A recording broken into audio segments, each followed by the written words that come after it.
Good evening, everybody. Today is August 21st, and this is Monday, of course, and this is a regular Moscow City Council meeting. Jim? Would you all please rise and join me in the Pledge of Allegiance? I pledge allegiance to the flag of the United States of America and to the republic for which it stands, one nation under God, indivisible, with liberty and justice for all. Thank you, Jim. And before we move on to the consent agenda, I will make one announcement. There is no executive session this evening, so just for everybody to know that. With that, I'll move on to the consent agenda. I would move that we approve the consent agenda as presented, Mr. Mayor. I'll second that. Your choice.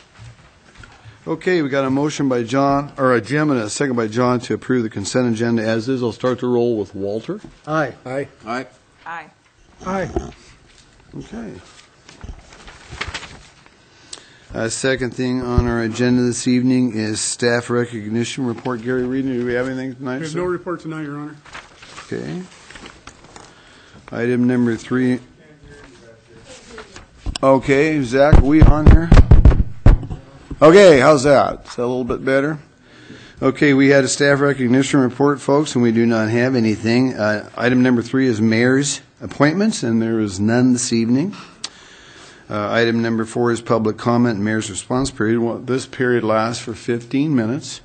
And what we do, as long as there is something that is not on this evening's agenda or in front of the Board of Adjustment or in front of Planning and Zoning, you may speak on it, other things. So please, if you come and address us, we'll give you 3 minutes and give us your name and your address.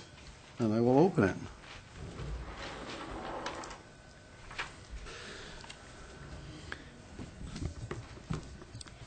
Hello, my name is Tina Hilding, and I live at 411 North Howard in Moscow. Thank you for providing this opportunity to speak with you. Some of you may remember me from earlier this summer. Your Honor, if she's going to discuss this is exactly actually the topic that I want to speak on, so I will continue if that's okay. No, hang on. It's something that's hearing before you tonight, Your Honor. I want to tell you a little bit about myself. I have lived in Moscow for nearly 20 years. I have paid taxes, volunteered, and donated in many ways to this community, mostly quietly. My husband and I are significant supporters of the arts, and music in particular. I am a huge Moscow booster, and especially am a supporter of local downtown Moscow businesses. I haven't been involved in any big issues previous to this. I haven't caused a whole lot of trouble around town. In previous life, years ago, I used to cover City Hall as a cub reporter. I sat through a couple years of weekly city council meetings with plenty that were contentious, so I am quite familiar with how the public process should occur. As a longtime citizen with some experience in community governance, I am amazed at the public process I've recently experienced. It feels like the public has been forgotten. After a recent hearing, I had legitimate concerns about a project's negative impacts on our downtown. When I decided to appeal the decision, I honestly was amazed at how I was treated.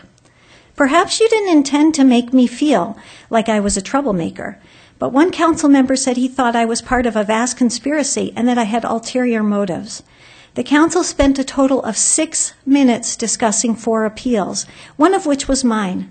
One council member said they were all the same. I'm going to cut you off. I want you to know, I'm talking about my experience, and I think if it's okay, I'd like to continue.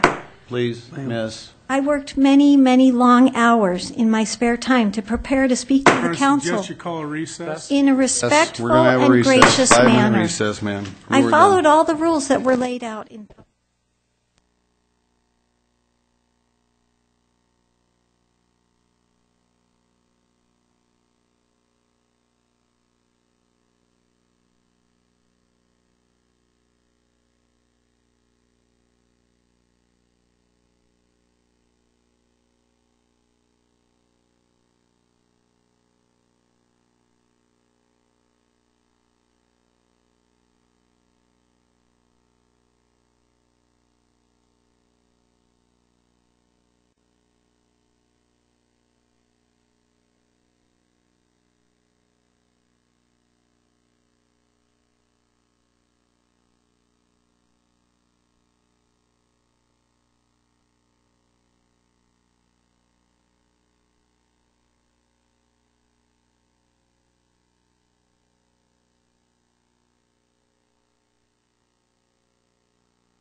That's, Being recognized by the chair. well, I just want to buy some. Give them to Well, what I was going to say is, I wondered, is it this how you treat your public? Well, no, I'll explain. I don't think you understand. I don't think you understand the difference between the quasi-judicial and the legislative process. All And this right, is but I'm- quasi-judicial, and there's a legal Right, finding to it, but you need to step away from the But podium. what I'm just saying is how I was treated. I know, and you can definitely bring that up at some other point, but this is not And, the proper. okay, venue. I'm a concerned, engaged citizen who has been an active member of this Ms. community. Ms. Hilding, would you please sit down, Ms. Hilding? Ladies and gentlemen, we're going to talk just a moment about quasi-judicial and legislative procedures. And we're not going to take public comment on what may or may not happen with the new St. Andrews. And I'm going to let you explain, Rod, our city attorney, the difference between quasi-judicial and legislative. And so, and before Rod starts talking about this, I'm going to let everybody know that if somebody comes up and starts talking about it, I'm going to ask them to please sit down, because that's not what this hearing is about. Now, the public comment period, we do appreciate people coming, letting us know their names, where their addresses are, and as long as it's something that we're not doing this evening or in front of the Board of Adjustments or PNC, we'll be more than happy to hear with you. Rod, I'll let you explain to the ladies and gentlemen out here. Thank you, Your Honor. I think a lot of this a misunderstanding is what the role is of the council is during this process. Right now, the council is acting under the quasi-judicial process, and so basically council is acting as judges. Judges are not allowed to go and get all the information that they want. They can only get what is brought before the record at a proper time during the proceedings. The participation of the public happened at the beginning, back in April 25th, when the chair of the Board of Adjustment opened up the public hearing for public comment. That's the time and place for people to come and have their place to speak, to be heard. When it closes, that part of the hearing, no more public input. Then it's the board that makes the determination. And when in the process, I'll explain it to you a little bit later about how we got through this process. But a lot of people don't understand. They think that because you're elected council members, that they can always just come up and you should be able to hear everything. But that is in your role as a legislator. But you have dual roles in different times. But this one, you are acting as a quasi-judicial panel that you can only look at the record and you're not allowed to get any information other than what is in the public record. So when people come to the podium because they want to have their say because they think that they weren't treated properly, that is the process. There was a time and place that has passed.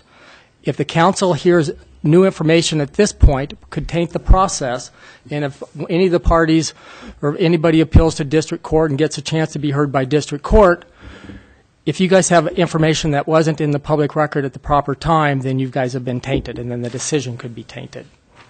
And so my understanding, or I understand that people don't understand the difference between quasi-judicial process and your normal legislative process. Okay, with that, we'll carry on, and I will reopen this back up for public comment. And there's 10 minutes left. If you would like to come up, and please state your name, address, and what's on your mind.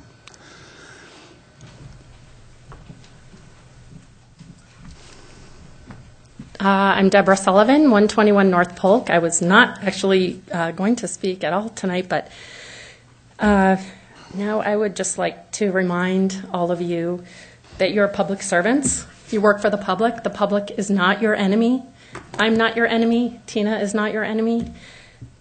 I would like to remind you that the city staff works for you all, and for me, and for everybody here, everyone in the public. Every one of you here tonight is here to serve the concerned public who's here. We're the taxpayers in this community, and in fact pay your salaries. So I stepped up after actually just seeing what just happened, and I just hope that other people who have the courage to come and speak are encouraged to do so and are listened to, regardless of whether you agree with them or not. I didn't hear any new information, but that's beside the point. I just wanted to comment to please be open to hearing from the public, and I hope that you don't shut people down or allow that to happen from outside influences. We're all in this together. Thank you. Thank you, Brandy.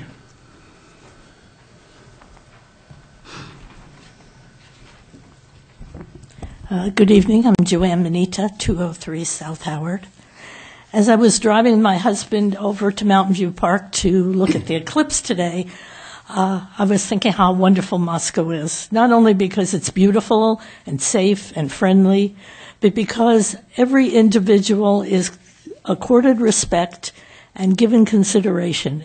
You don't have to be rich and have $1 million. You don't have to be well connected, but you'll be respected and listened to, and that's been my experience. But everyone has to feel that they are heard and fairly treated. And that's what we all understand judicial procedure to be about. Lately, this confidence has felt shaky. Serious and important questions have gone unanswered.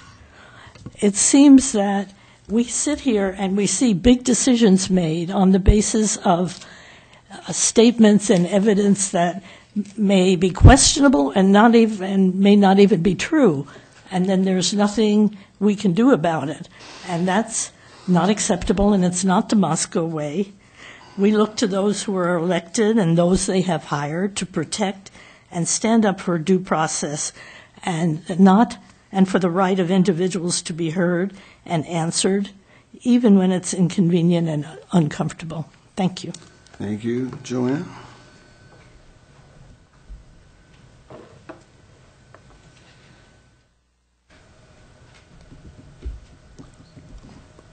My name is J.D. Gilkey. I live at 231 Lauder.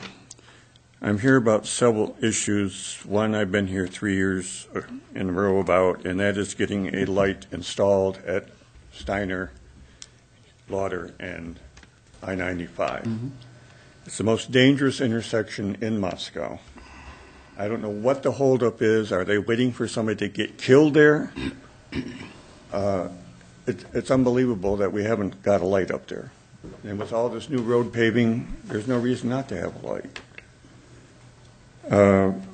Also, under the city ordinance, which I checked with engineering, A&W has a handmade sign, I would call it, which extends out into this line of sight for traffic coming from downtown. There's supposed to be a cutback so that you can see the traffic coming whichever direction you want. Also, they have a humongous bush there that needs to be cut back. Myself, I have to almost go out into the first traffic lane in order to see what traffic is coming from my left side, and that's not acceptable. Somebody can get out there with their shears and cut that bush back and move the sign, and all it's got to be moved is like 3 feet, and it'd be out of the way. Secondly, there's a tree on the corner of College and Deacon. I don't know if it's in the city property or campus, but every time the smart buses turn that corner, that tree smacks and scratches along the bus, and it's going to cost the company to repaint the buses one of these days, which is ridiculous. The tree can be cut back. We need another stoplight or some sort of traffic control at White and Highway 8 at the mobile station there. People darting across there and stuff. Again, it's amazing that somebody hasn't been killed there. I'd also like to know who is responsible for cutting the grass along the city streets. Is that the DPW, or is it contracted out, or what? Because the grass is like this tall. It needs to be cut down. Is there a place you have in mind? Yes, along White Street. Along White, okay. Or I'm sorry, along Steiner.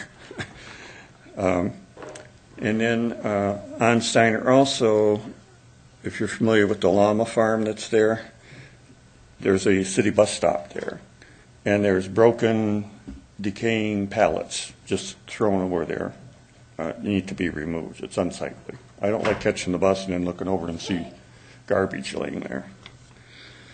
My last comment is on the almond lot. I checked with engineering. It is right now coded for multifamily dwellings. Does the city have any restriction on heights of buildings that are constructed in Moscow?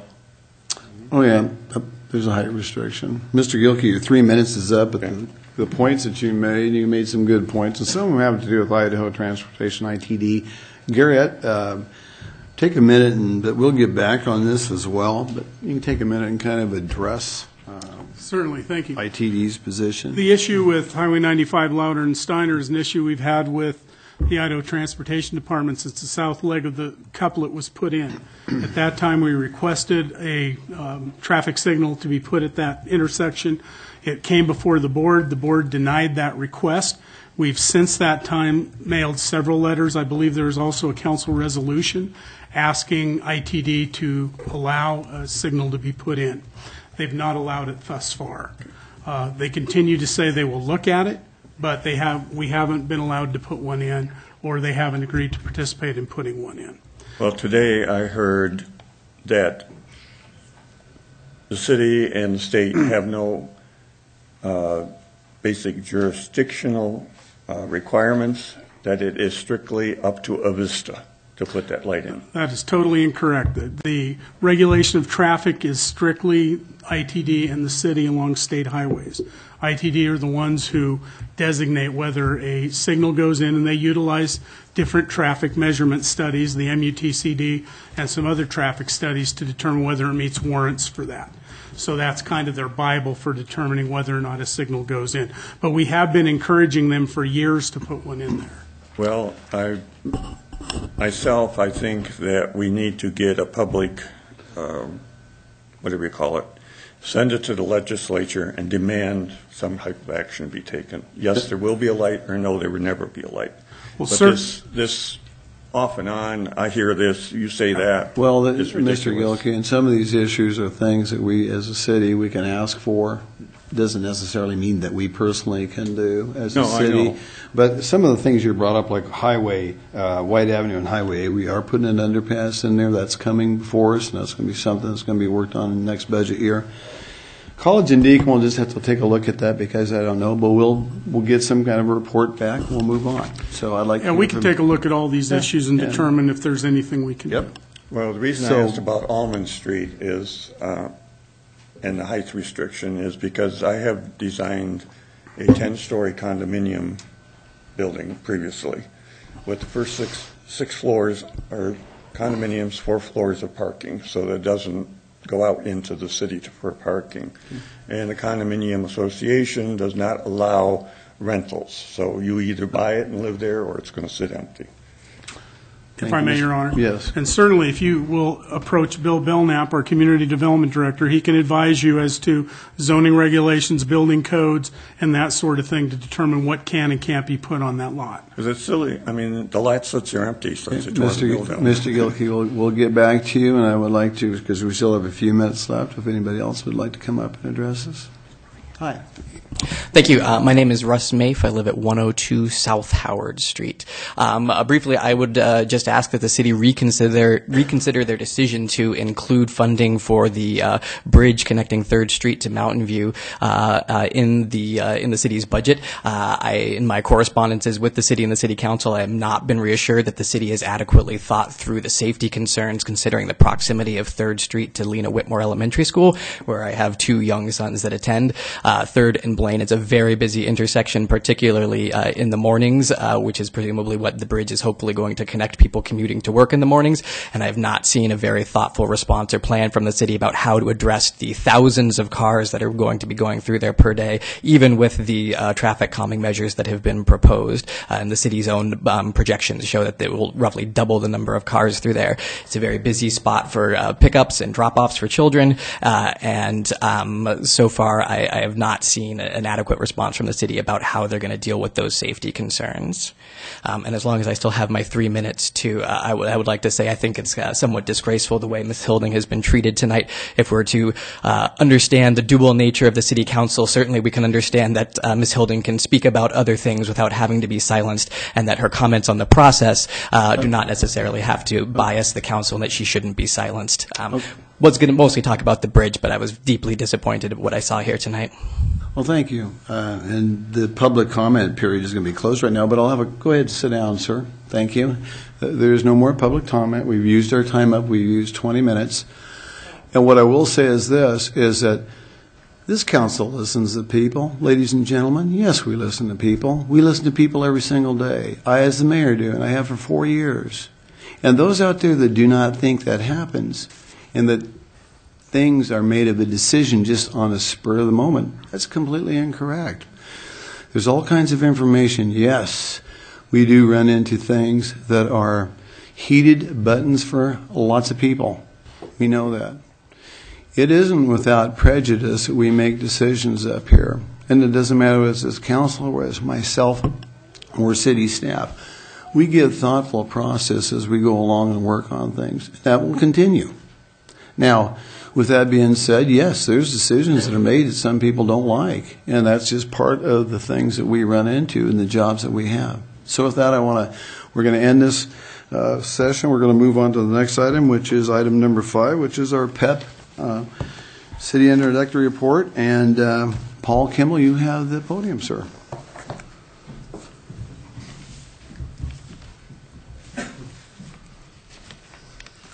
Thank you, Mr. Mayor, council members, and staff. I am here on behalf of the Partnership for Economic Prosperity, and for those that are not as familiar with it, allow me a few minutes to just inform you of what has been transpiring over the past year and a half or so. I'd like to introduce those of our partnership board members that are present tonight. We have your city supervisor, Gary Riedner, with us. Latah Commissioner Dick Walser can't join us tonight. Dan Ewert, U of I Vice President of Infrastructure, is a board member, as well as Brad Flodine from the Moscow Chamber, representing the Chamber, and myself. And Gina Terusio is our Executive Director. Also, I want to recognize 2 other people that were very instrumental in the formation. Susan Wilson, a local attorney who was our pro bono counsel and helped us develop the documents, as well as the nonprofit status of that designation. And then Judy Davis, who works for the city, incredible lady who actually typed a lot of documents for us. So thank you. Thank you with that. So I want to talk briefly about the Partnership for Economic Prosperity. We call it PEP. We'd all agree that economic vitality is really critical to the long-term viability of any community, county, or region. And all of us here tonight, whether you realize it or not, have a role to play in creating jobs, building economic resilience, and introducing innovative solutions that improve the competitiveness of our communities here in Latah County. While economic development can be defined in many ways, ultimately it's the business of helping business expand and create jobs and opportunity. And there's really 4 stools to economic development, as many of you know: business retention, business expansion, business attraction or recruitment, as well as business startups or entrepreneurship. And from a public perspective, you all have a very important role to play. Local economic development involves the allocation of limited resources. You struggle with budgets every year: land, labor, capital, and the talent, in a way that has a positive effect on business activity, employment, income distribution patterns, and fiscal solvency. So the policies and codes that you create ultimately adopt do have impacts and consequences. But at its heart, economic development is really about the business of building healthy economies in order to have healthy communities. So over a year ago, some of us involved in the Latah Economic Development Council recognized that the organization was floundering, had really lost its core focus, and many of the things that I just mentioned were not happening anymore. It was literally just a meeting on your Outlook calendar. Those early conversations about the need and focus of a new economic development organization included Gary Riedner, Gina Terusio, who at that time was with the Moscow Chamber, U of I President Chuck Staben, Moscow Mayor Bill Lambert, Latah County Commissioner Dick Walser, Martin Erkla from Frontier Communications, and myself. And we did have many conversations over the course of that year. And we had seen some very successful economic development organization models, not only around Idaho, but throughout the Pacific Northwest. And in my role at Avista, I work with 38 different economic development organizations, some highly functioning, others incredibly dysfunctional. And we fund a lot of them. But in the end, the essence of success in economic development is really about partnerships. And that's really what we focused on to really catalyze what we have here tonight. So we got creating this really powerful framework for success. So let me just share a little bit. The mission of our partnership is to bring government, education, and community leadership together for the purpose of strengthening the Latah County economy through retention and expansion, job creation, the attraction and recruitment, as well as the continued diversification of our economy here in Latah County. But most importantly, it's one single unified voice representing prosperity throughout Latah County. And that was the model we saw a success throughout many other organizations. And there was a sense of purpose and a sense of urgency. Economic development has to happen today. You have to return phone calls. You have to help those businesses, whether grow or not. So as the lead economic development consortium and under the direction now of an established board and executive committee, the partnership serves as the sole economic development organization for all of Latah County. We work under a set of deliverables for each of our funding partners, and this is countywide. So we will serve Beauville as equally as we serve Onaway, as equally as we serve Moscow. This is also a pay-to-play model. So we expect participation in the governments, that you have to provide some skin in the game, whether that's actually capital or in-kind services, and that's how we've structured it. And we truly only want those committed to economic vitality to join us at the table. Inherent in this foundation for the organization and the participation, it requires acceptance of certain principles. And if I could, I'd read this. Economic development in Latah County is a team sport. In order for the partnership to be successful, the economic goals of the entire county must take precedence over the goals of any individual, organization, or entity involved in the organization. And essentially, a job in Moscow, a job created in Moscow is a success in Potlatch, and vice versa. A job in Genesee is equally as important to us as a job here, or as in Onaway. How many have been to Onaway, by the way? Good, thank you. It's a great little spot just next to Potlatch. Finally, we are committed as a partnership to working together collaboratively. I think you've seen that already.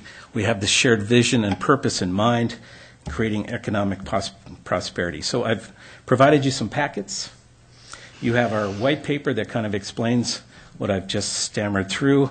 We have the bylaws that tell you how we're governed. We want to be very transparent in that. The list of directors and contact information. And then Gina has been working hard for these past few months on an economic vitality report for the entire county. It's got some fabulous information in it. And what I have seen is, as economic development professionals, if you don't truly understand the economy which you're working, you're going to fail. And so that was a core to our mission, is we had to understand what makes this economy work. And I think this really captures the essence of that. And then we have a short, just an economic snapshot of Moscow. One of our strong partners in all of this is Economic Modeling Specialists, Inc. Gina works really closely with them. We have access to all their tools. So again, information is really powerful in economic development. Not as powerful as partnerships, but almost. So with that, I will stand for questions. Mr. Mayor, I want to thank you for your funding and your commitment to our organization. We anticipate great things happening, whether it's here in Beauville, Moscow, even Onaway, or Viola, where I live. So. Well, Paul, one of the things for the prosperity for everybody in our area, not just Moscow, but it's reflective of us. So we're just not the only city here in this county. It's a whole county effort that makes it worthwhile. And there's fits that could be in Potlatch or other communities that would be a better fit there than would be than a fit here in Moscow. And of course, there's by our sheer numbers, there's things that we can do here that other small towns can't do, but they're relying on us as well. So it is a partnership where we're working with our county commissioners. University of Idaho is a huge part of this. Our Chamber of Commerce is a part of this. And so it's a big deal for all of us to make this work for our whole area, and not just for some, but for all. So questions for Paul from the council? Thanks. Jim? Thank you for Go ahead, the John. official explanation. Thank you, Councilman.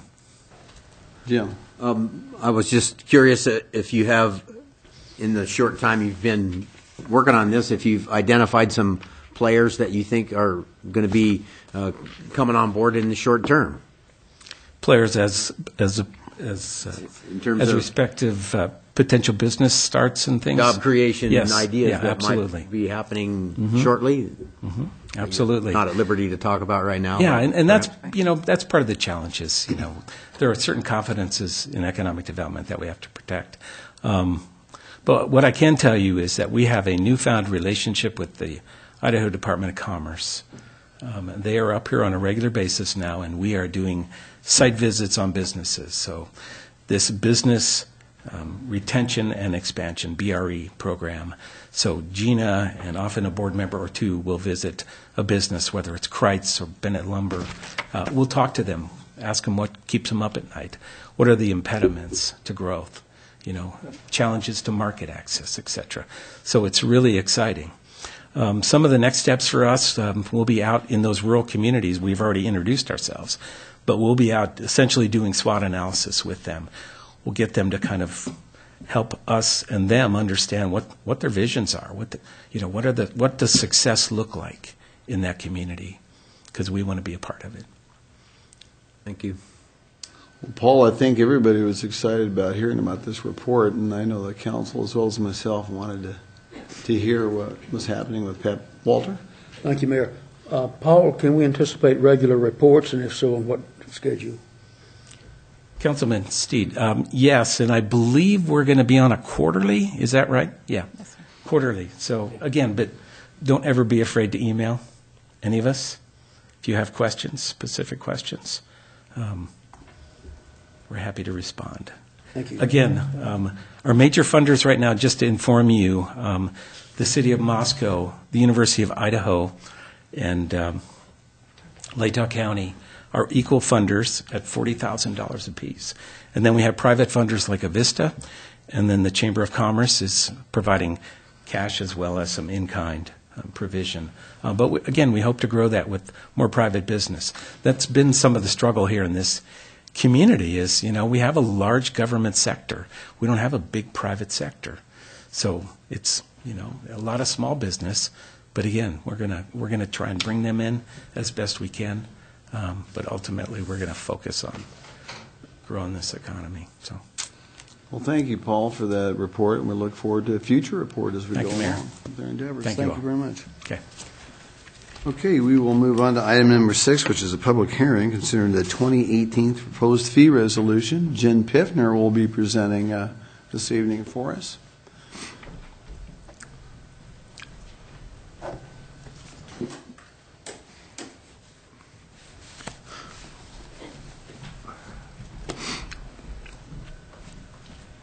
Good evening, Jen. Good evening, Mayor and Council. Get the screen back on. This evening, we're presenting the FY 2018 fee resolution. This resolution is a draft in your packet, and these projections and proposals support the revenue projections of the FY 2018 budget that you heard on August 7th. Specifically, this will overview the changes this fee resolution proposes that are in excess of 5% or more. We actually will highlight all of them, any increases and a couple of decreases, and then we'll go over new fees that are proposed. So just starting from the beginning of the document, we'll talk about the fee increases first, and we'll just go from front to back. So land use and development, we have an average of about 4.8% that is going to be increased or is proposed for an increase. And that averages from about $1 on some fees to $35 on others. That is part of a planned approach to bring the specific costs of the service provided up to par with what the fee is charged. We're currently, all of our fees are based on the actual cost of the service provided, as we can reasonably look at it. And the land use and development portion was reviewed by Community Development in 2014 to look at what the actual cost of those permits were being charged at and what they were actually costing. So they're gradually moving that forward over an extended period. We'd originally looked at, I think, a 3-year time frame, but they've extended that out a bit more to stay within that about average 5% increase per year, so as to not make it too onerous. Grading permit fees, there's several increases there. Specifically, the average is about 5.1%. Most of those equate to about $3 or less. The grading plan review for 200,000 cubic yards or more is the biggest increase you'll see in that category at 8.3%. It's about $37. And then a grading permit fee for 10,001 to 100,000 cubic yards is about a 4.9% increase, or $18. And then a grading permit for 100,001 cubic yards or more has seen an increase of about $53. It's about a 5.1% increase. Building permits issuance fee is proposed at 5.2% increase, about $1.25. Other inspections and flat fee permits average about 5.3%, and it's about $2.50 a fee.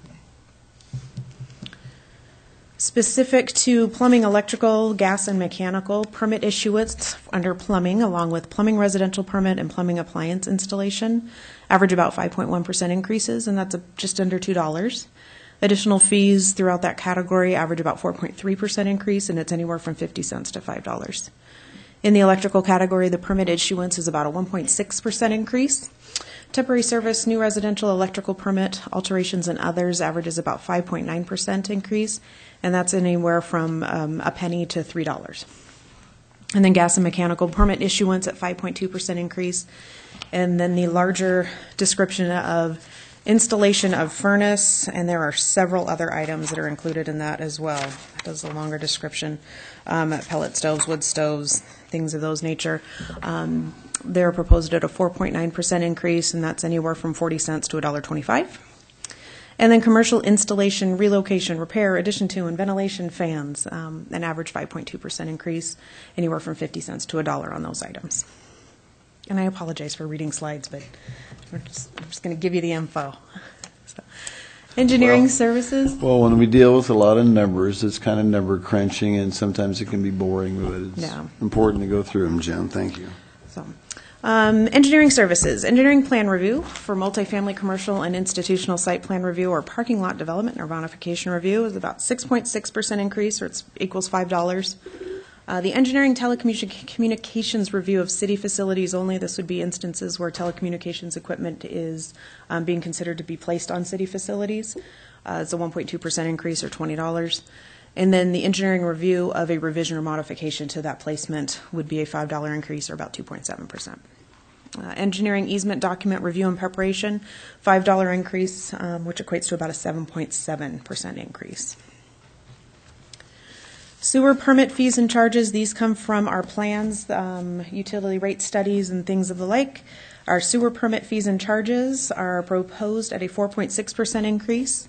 And then monthly sewer service rates, and this is residential, commercial, University of Idaho, across the board, proposed at a 4.5% increase. And that's as contemplated by the sewer rate study that we've done. This one's a little bit more in depth. So permit fees for water permit fees and charges proposed at 2.3% increase, that's 90 cents. No permit, a non-compliance review fee would be 4.5% increase, or an additional $250. Water service inspection proposed at 4.5%, an additional $250 to the existing fee. Installation of service and meters, we've broken out by no existing service line or an existing service line. And in some categories, it's gone up depending on the size of the line. So for 5/8, 1 inch, and 2 inch meters, there's a decrease for those items. Whereas for a 1.5 inch meter, a 7.9% increase, or about $306 for that installation. Existing service lines decrease for the 5/8 and the 1 inch meters, where we see a 19.3% increase for a 1.5 inch meter, at $394, and a 10.1% increase, which would be about $265 for a 2-inch meter. Hold on, other column. So other fees would be for fire lines, a 4.5% increase, and we have two options there, and we have a 2-inch or smaller line and then a 3-inch or larger line. At 4.5%, it's $30 and $51 respectively. Turn on and turn off after regular working hours, a 4.9% increase, an average of $3 more. General facilities charge at an average of 4.6%. And then city performed pressure testing fees. First test would be $800, and these are probably the most significant changes in the fee resolution.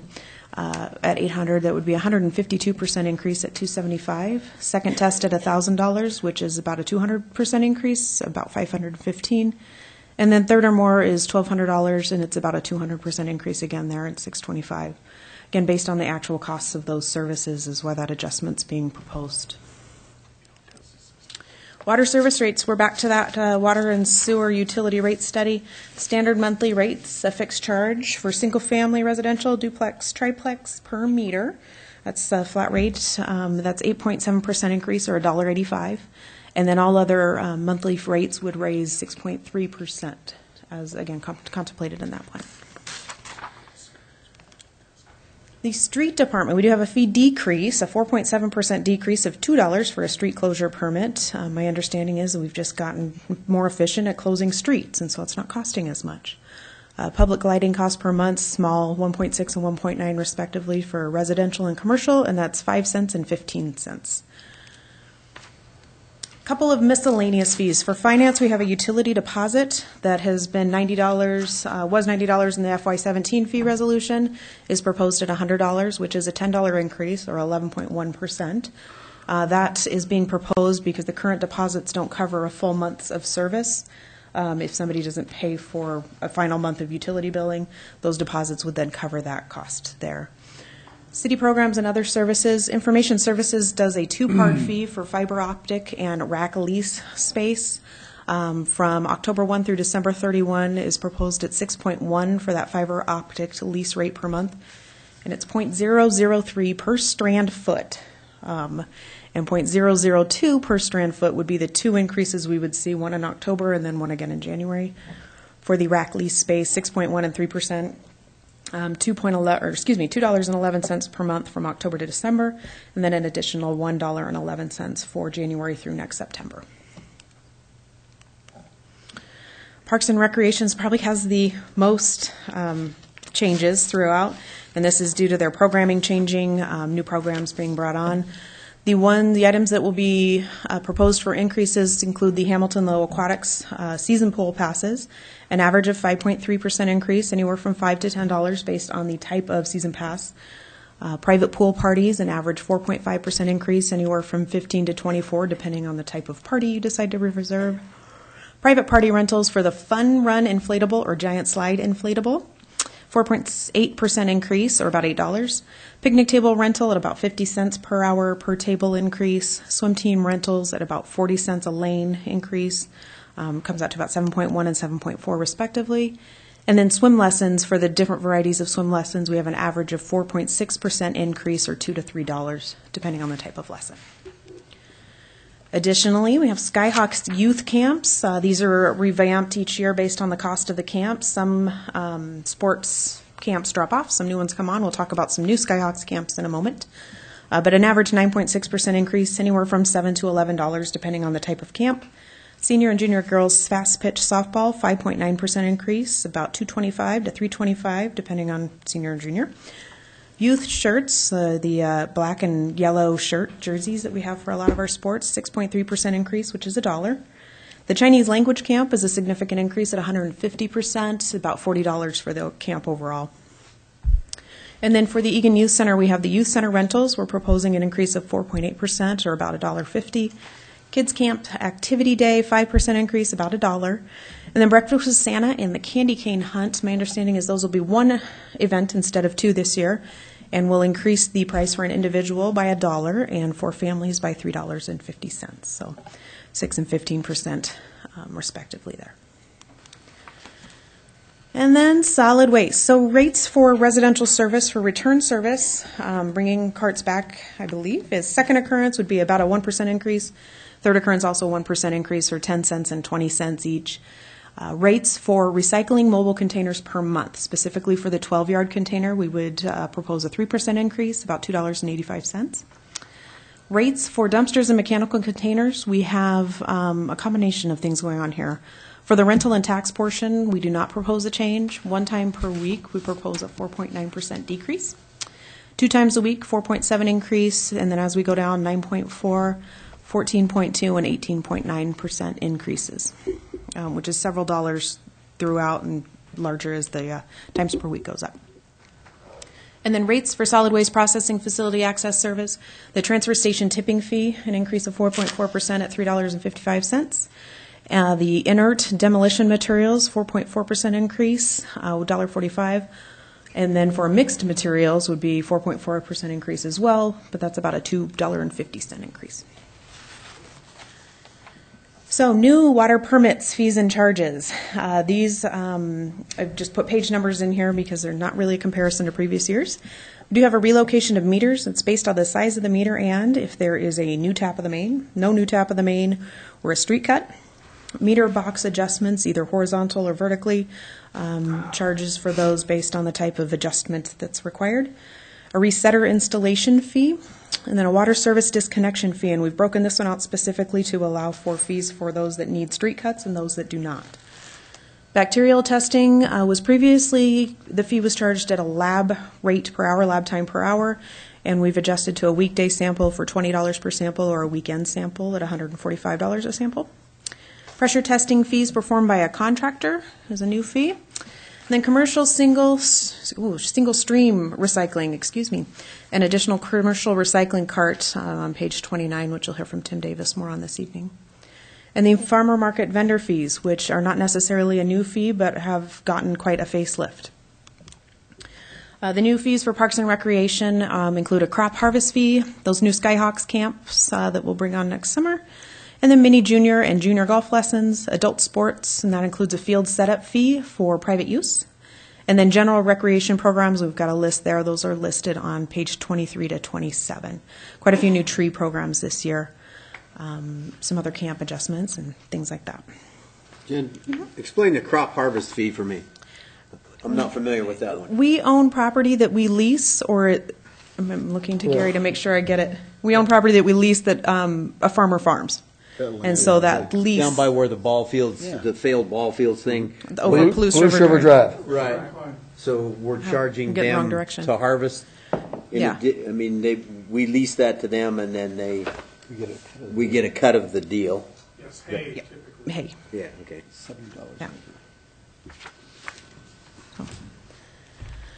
It saves us mowing it and keeps the weeds down, and we get a little bit of money.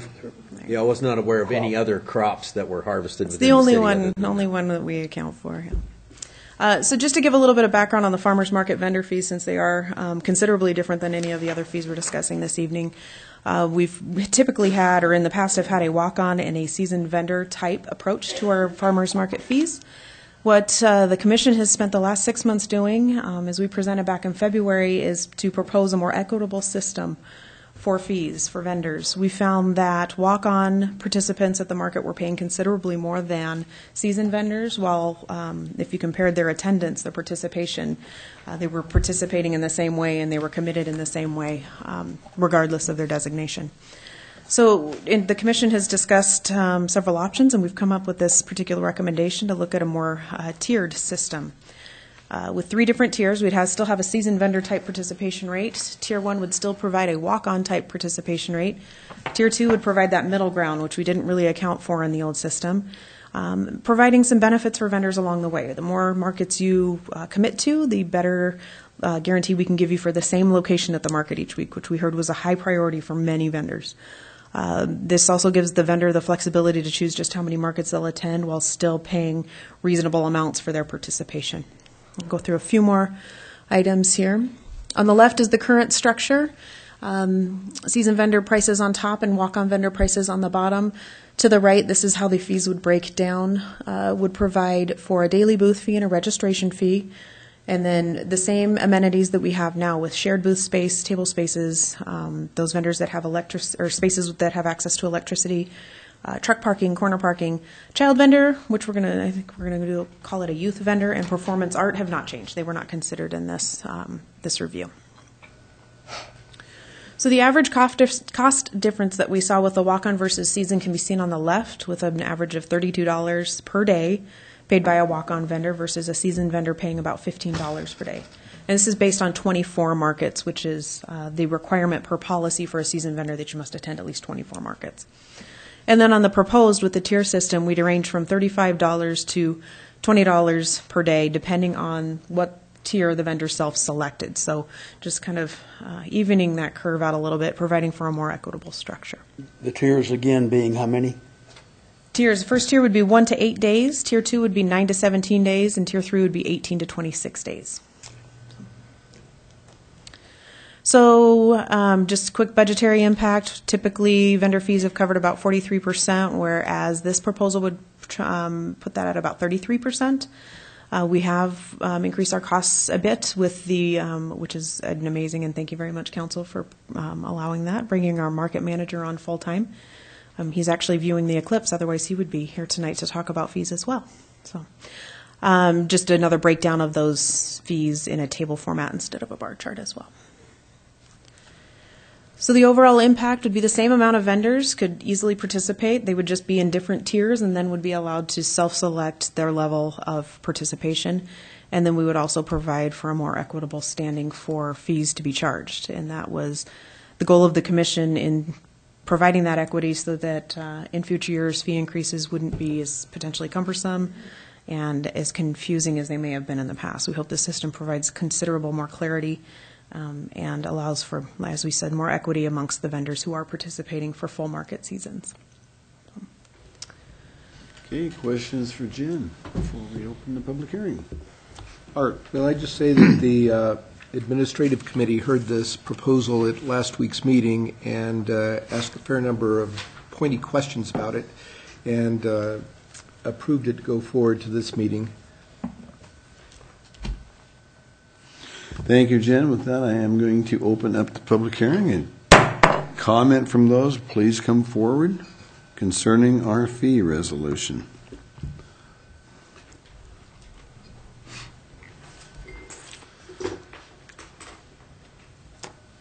We have nobody rushing forward, so I will close the public hearing and turn over to council.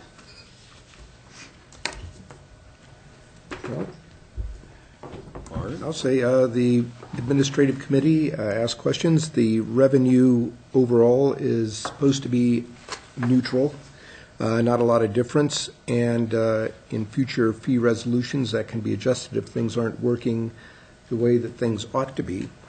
And so with that, I'd like to move approval of the fee resolution. I'll second that. Okay, further discussion. Walter. Art, I don't know that I understood you. I think your comments regarding revenue neutral had to do with the farmers market changes. Yes. Not with the fee resolution, which raises revenue considerably. No. Okay. Right. Thank you for the clarification. Gina. I just want to, like I do almost every time the farmers market comes up in front of us, applaud, dance around, say very, very, very positive things about what a monumental effort this was. Having served on the commission for a couple years, we were somewhat like a giant herd of cats, and it's very nice to see such an elegant solution to what was just a very, very difficult situation. So thank you very much for your volunteer hours. Thank you very much. Okay, well, with that, Art made a motion and John seconded to approve the FY 2018 proposed fee resolution. I will start to roll with John. Aye. Aye. Aye. Aye. Aye. Okay, that passes. And ladies and gentlemen, you got a chance to see how many different structures we have throughout the city. The city, like Parks and Recs, provides all kinds of different service levels and all kinds of different programs, and every single thing that we do does cost money, and so that's part of it. But with that, we will move on to the next item, which is public hearing on opening the budget for the fiscal 2016-2017 year. Gary? If you don't mind, I'll present from the table. Gary, for those of you that don't know, Gary has a foot that he had surgery on, so it's a little bit more comfortable for him, as long as everybody can hear what you're saying from there, Gary. Okay, thank you. As council knows, we develop a budget for council presentation every year, and that budget has a couple of purposes. One is it's a management document. It's also a financial document. It sets the amount of appropriation, which is the authority of the city council to expend funds and receive funds according to law. So they develop a budget. We have a workshop. We have a public hearing on the budget. The council passes the budget typically, and it takes effect October 1st to September 30th of the ensuing year. So this year, what happens is sometimes you get additional needs throughout the year that will exceed the appropriations that have been previously approved in the fiscal year budget. That occurred in 2017 and has occurred just about every year that I've been involved in city government. Typically, it happens that you receive funding that you did not anticipate, or there was a project that came up that you did not anticipate. We utilize fund accounting at the city, so our general fund has accounts for each of the different funds. We have enterprise funds, internal service funds, so on and so forth. It's not that the budget has to exactly equal the expenditures or the revenues, but there has to be capacity underneath that top number in order to do the city's business. So Idaho Code allows some flexibility to adjust those budgets by utilizing what we know as the open budget process. As long as you follow the same procedures that you did in the original budget process, you may amend that budget. So the amended budget or the open budget process was publicized, and this is a public hearing tonight to talk about the different things that the council will consider in determining whether they wish to amend the FY 2017 budget to include these appropriations. Just go through them very quickly. We've had some things that were unlooked for. Basement flood mitigation, repair and expense. We had a flood downstairs, and we had to not only repair it, we had some cleanup, and we had some preventive measures that we had to take for that. We also received a rebate from Avista for replacement of some lights that we had not anticipated as well. We also have several street projects: Joseph Street Grind and Inlay, Joseph Street Ditch and Culvert, and 6th Street repairs, which were all funds that had not been anticipated when the FY 2017 budget was approved. So not only did we need to amend the budget to accept those funds, but also to expend those funds because they exceeded the appropriation that the council had previously authorized. Lastly, in a move by the City Council last November, Council approved going out and purchasing a $514,000 fire truck in conformance with the plan going forward. So that was a $514,000 expenditure. We also had a street compactor or a roller that we've been trying to become more efficient in the fleet fund. So what happens is, rather than have a piece of equipment that is utilized during the year, not all that often, you're able to nurse it along, but when it goes, it goes. And usually when it goes is the height of construction season. It's been scheduled for replacement for several years. You just don't go out and lease one of these things. You have to purchase one. So we started a process by which we would accumulate funds within the fleet fund, and should it go down during the year and the mechanics warrant that it can't be repaired and we need to go out for a new one, then we authorize that, bring that back to council so we can utilize that funding as efficiently as possible and not replace equipment merely because it reaches a certain age. It's reached the end of its useful life. Lastly is the emergency generator, which is a $20,000 expenditure in the police department. That generator has been on the roof over there for several decades. It's a natural gas generator. During an outage last winter, it went down and did not come back up. Obviously, that's something that's unacceptable in one of your emergency services departments. So we've determined that we could get that replaced as well, so that's part of this. So first, going to general government. General government, the general fund, is typically where you would have enough capacity, and if these had been the only things that had come up, we do have capacity that we would not have had to open up the budget for these particular items. They total $30,000 or $30,005. However, since we were opening up the budget for the other funds, we determined to go ahead and move that through. But as you can see, again, fixing the floods downstairs as well as taking care of the rebate from Avista. So those things have been done or are moving forward in their repairs. Street fund, the Joseph Street grind and inlay, this was some FEMA funding that came to us. They grounded, I believe, last week when they did 3rd Street. So that's something you can't really wait on. We needed to extend the contract, expend the funds, and receive the grant money. So that's why we did that. Joseph Street ditch and culvert repair, the same thing. Some stormwater issues there. Again, that funding became available. So receive it, get the project done as quickly as possible. And then, of course, 6th Street as well. Again, federal FEMA funding and street storm drainage repairs. So that's what that is. Then we get into the Culture and Recreation Fund. This is one where council had approved a transfer from the Hamilton Fund into Parks and Recreation for the construction of the Indian Hills Park.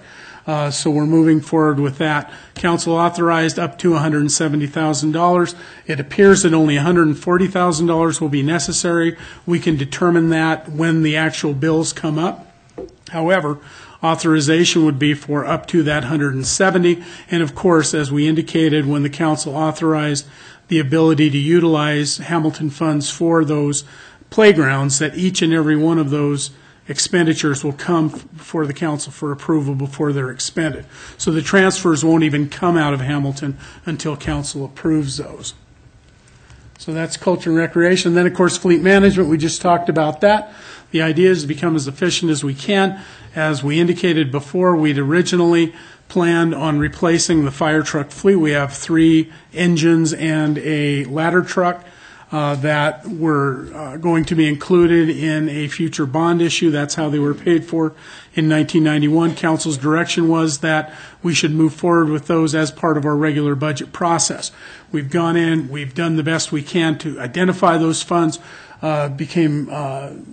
Came out, we were able to put a plan in place. Not only were we able to move forward with a $515,000 purchase of that Sabre fire engine, but also we will be funding that, or it was funded in this year's FY18 budget, so that we can purchase another one at the end of next fiscal year as well. So with that, I've already explained the compactor and the emergency generator. So with that, I'll stand for any questions. What needs to happen? The council needs to have a public hearing on this and then determine if they wish to amend the budget ordinance. If so, it's before you after the public hearing is closed, considering comments from the public. And then if it's approved, we will amend the budget forthwith. As Gary had mentioned, it's $1.142 million. So some of this is monies that we receive for the public to know for street projects and other things, revenues from Avista. So as you're looking through this isn't necessarily expenses that are occurring. These are both revenues and expenses as we're going along. And as Gary had mentioned earlier, when we get a chance to get monies from like FEMA for our Joseph Street and ditch and culvert, and that was about $200,000 roughly of all this money. We act on it quickly because that road did get not only granted, but it was paved and it looks really nice. So questions for Gary before I open the public hearing for others? And if I may, the FEMA funds came up as a result of applications that were made based upon the rough winter that was had. So those funds weren't even available, or we didn't even know they were going to be available when we developed the FY 2017 budget in July of 2016. Okay, with that, I will open up the public hearing for the budget year 2016-2017. for anybody that'd like to speak on it can come up, and then we will give you 3 minutes if you have any questions or concerns with it.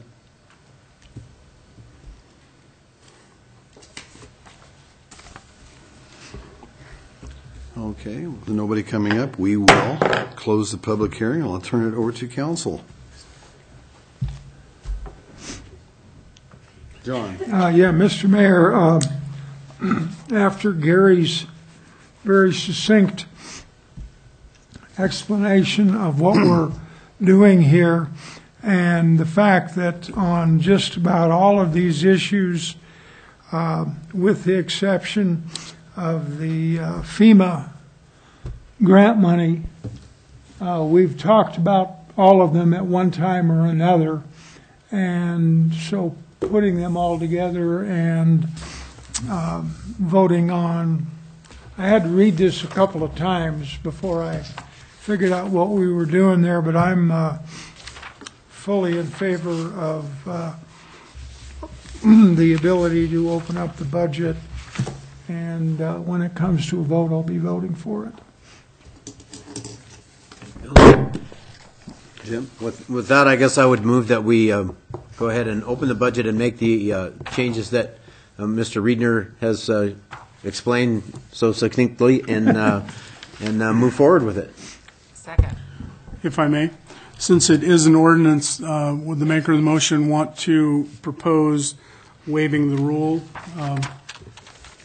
Requiring 3 complete and separate readings? Yes.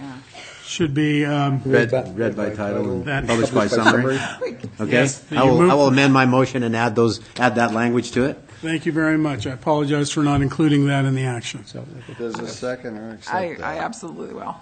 Okay, so what we have in front of us is we have a motion by Jim and a second by Gina to approve the proposed ordinance amending 2017 budget ordinance to accommodate the described changes that was so eloquently made by our city supervisor, Gary Riedner.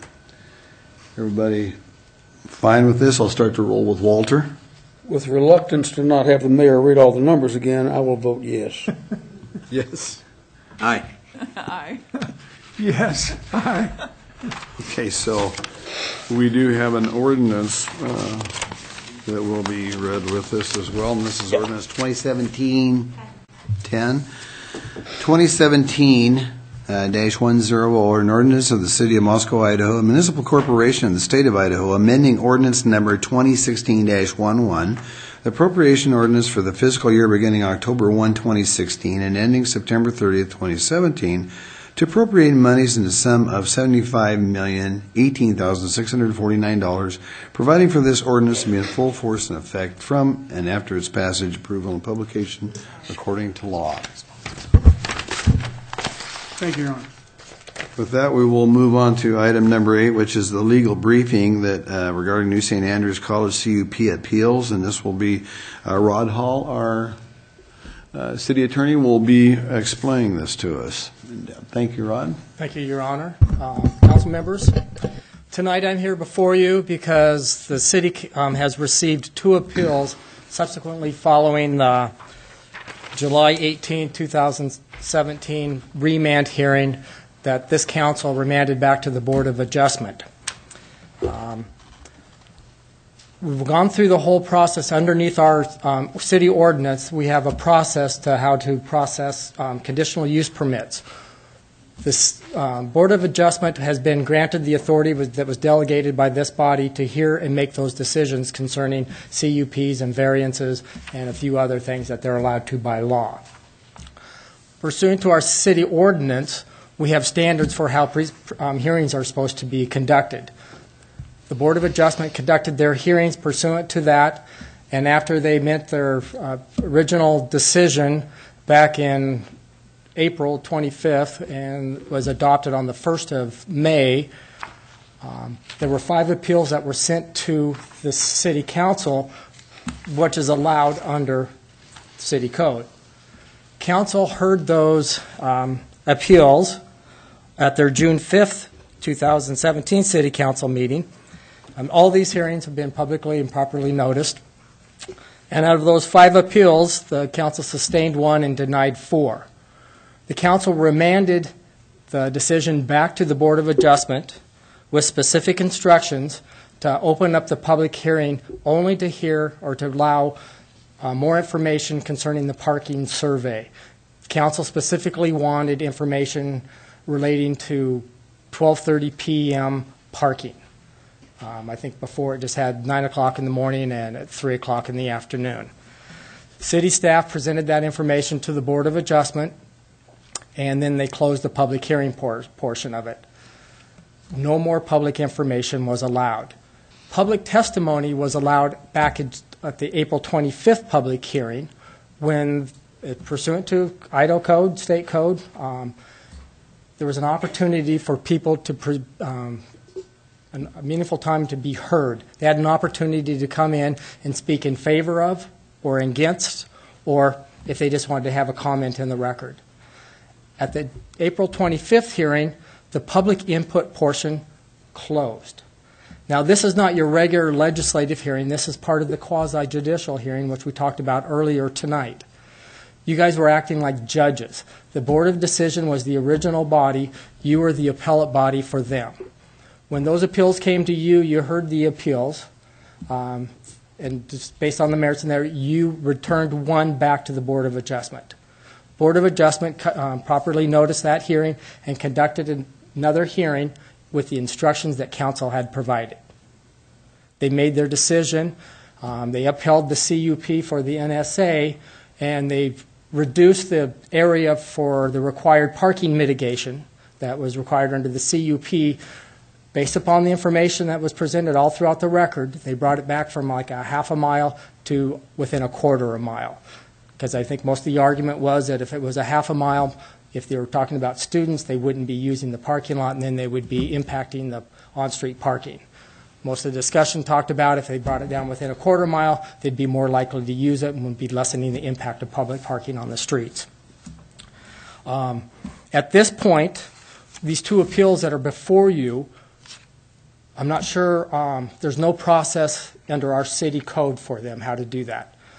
The only thing at that point is somebody wanted to appeal to district court, they would have a burden that they would have to meet under the statute. I believe this body could take a look at those.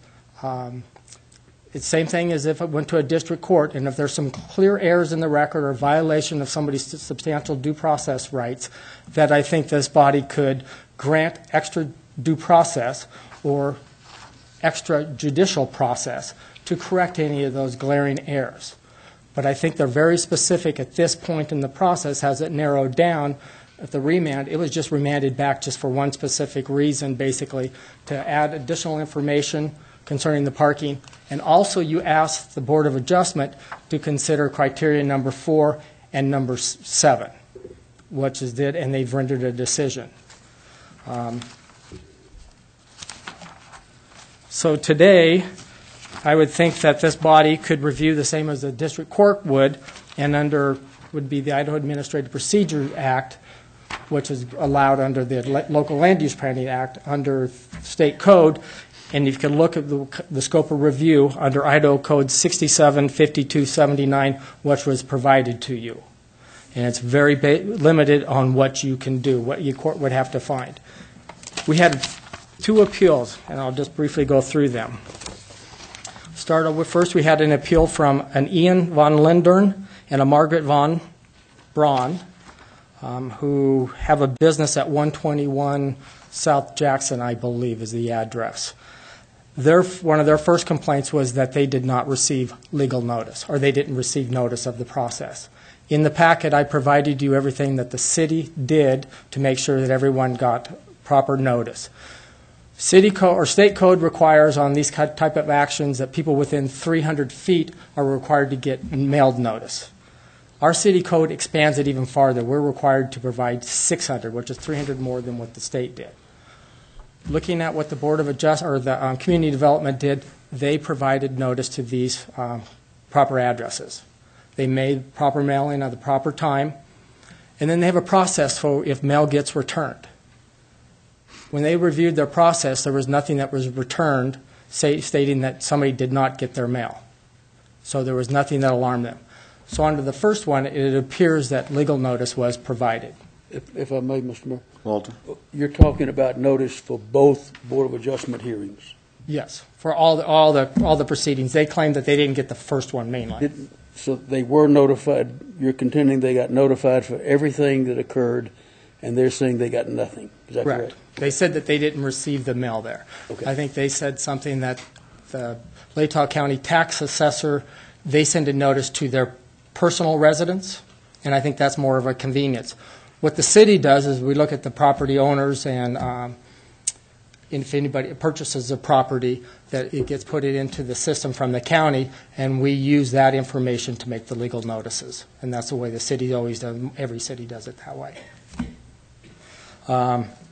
So then, if you're looking at that appeal, their question is that they didn't get notice. The facts of there shows that they did get notice, legal notice anyway. Then also in that appeal, there's at least another procedural error that they would like to bring forward. They're saying that our city code is in conformance with state code. They're saying that if the city is going to provide appeals, that the time period needs to be at least 14 days. City code, the time to appeal was 10 days from April 25th, which was the time to appeal here. They're saying that somehow our process is wrong. But I think they misapplied or misunderstood the law that they were talking about. The code that they particularly talked about was stating under the Board of Adjustment decisions, all final decisions are to be in writing.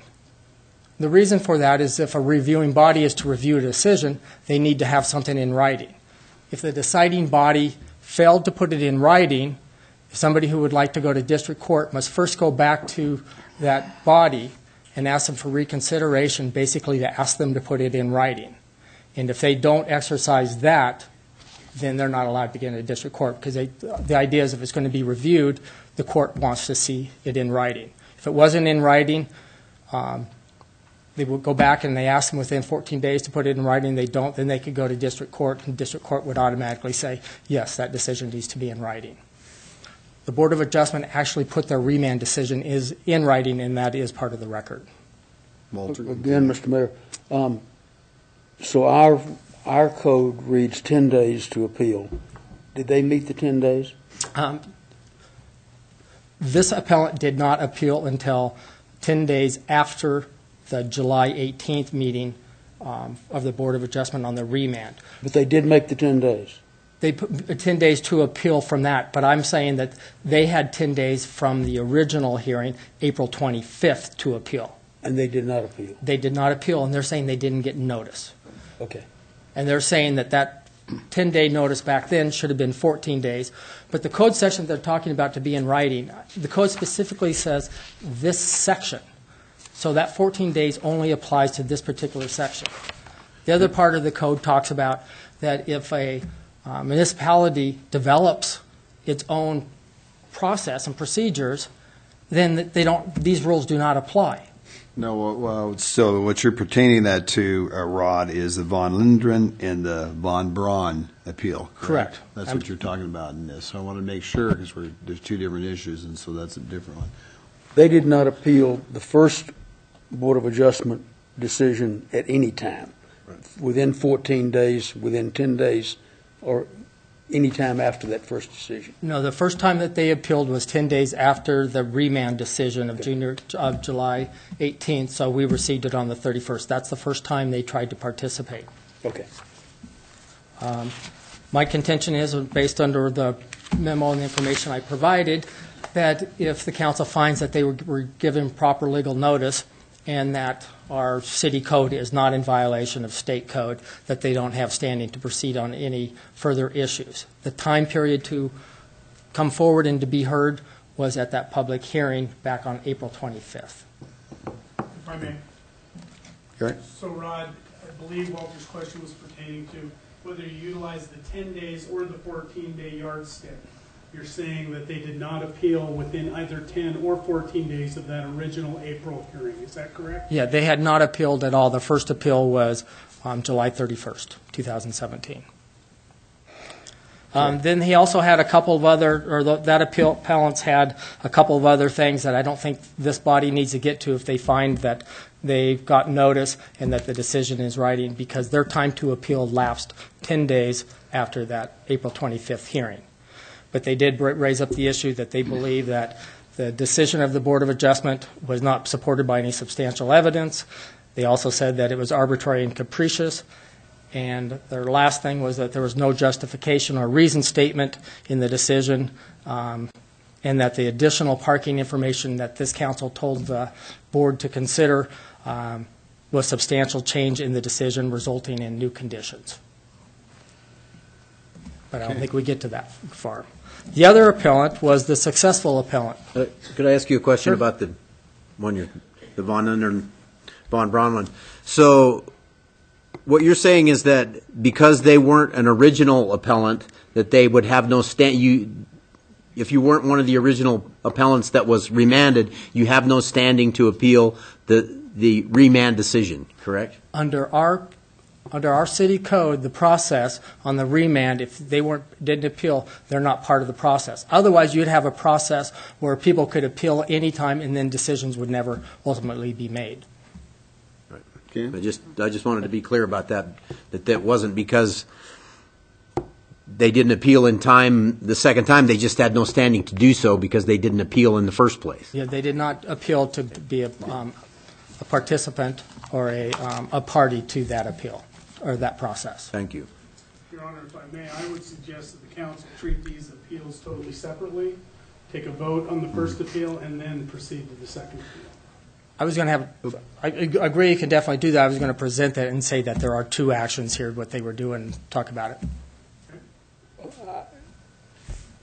Let's go ahead and talk about the second one then, because you were getting ready to start on that, and then we'll come back to this, because there is two issues here that the council is going to have to determine, and then I got a couple of questions that I want, a couple of timelines that I want to point out before I go to council on this as well. So why don't you go ahead and continue with that, Ron?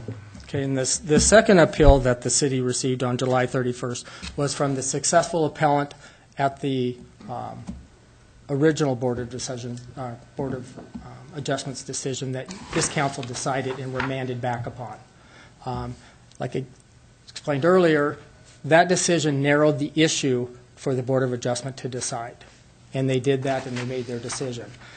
This appellant believes that the decision that was made by the Board of Adjustment on July 18th was not supported by substantial evidence. And I explained in there and provided some case law and some black letter law on what is substantial evidence. The appellant also says that the decision that was made on July 18th was arbitrary and capricious. Also in your material, there's information on what is arbitrary and capricious. And then the third argument, or the third issue that was raised, the appellant said that the decision of July 18th deviated from Moscow City Code and protocols for the appeals hearing. And in there, I don't know if it was a strong argument. She wasn't sure exactly what it deviated from, but there were some discrepancies in the process she wanted to raise. As part of the judicial process, quasi-judicial process, and when you're doing a review, you look at the totality of the circumstances. You determine, make sure that people got their proper due process, they were properly noticed, had a proper opportunity to be heard, and then the board deliberated and made their decision based upon the law that they were required to and the relevant criteria and standards, and then that they put that decision in writing. And that process has been followed. We have followed our city code to the very end of that chapter on appeals, and the issue before you is of whether the council thinks that there's anything in here to any validity or any merit to grant any of these parties extrajudicial process or extra due process. And there's two issues what I would recommend that the council deals with. The first appeal from the Von Linderen and Von Braun concerning the notice and the procedural error.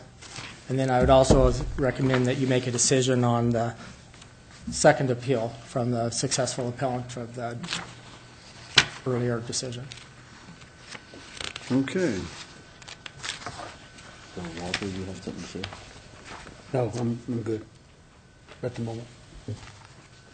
Okay, we've got two decisions to make here before us on the two appellants, and the one we're going to speak about first is the Von Linderen I hope I pronounced that line right, in Von Braun. How would council like to move forward with that? Well, can I just say that I think you have a couple choices. You'd either deny the appeals, or if you're going to grant the appeal, you would have to set this for another hearing to be properly noticed. Art? Well, I'll jump on first, and the two comments they have about not receiving notice of public hearings. If you own a property with a mailbox, you should be checking it. And the fact that the letter was not sent to a residential address as opposed to the business address that was within the 600 feet of the property in question does not relieve the owners of that property from their own due diligence in paying attention to what's going on. So on the case of not receiving any notice, written or otherwise, I don't see that happening. And on their second one about the procedural error, the city code says 10 days, and the 10-day line, as I understand the timeline, extended from the time in which the Board of Adjustment submitted their final reason statements, correct? Correct. So Originally. yeah, the original statement. May 1st. So with the provision of the written documents and then 10 days from there, I think that includes any of the time within the state's stipulation of 14 days that would include time to prepare the written documents. So I think that in keeping with the city's ordinances, the city's on solid ground with that one too. And so, for my opinion, I don't see enough grounds to move forward with support of this appeal, just for those legal issues. No, I'm going to have to agree with Art that I can't see where this has legal standing because of if they received proper notice according to the rules and did not appeal originally, then they don't have standing to appeal the remand decision, and therefore we should probably reject this one out of hand. Okay, Walter. Yeah, with Art on the mailing thing, the post office doesn't return mail promptly if it can't be delivered, but they do return it. And it's been 4.5 months since the original notice was mailed to, what was it, 121 South Jackson. South Jackson. My understanding is that was or is their business address. I'm certain, I find it hard to believe other mail wasn't going there and getting to them in some fashion. The city has mailed 3 things to that address, none of which have come back. Correct.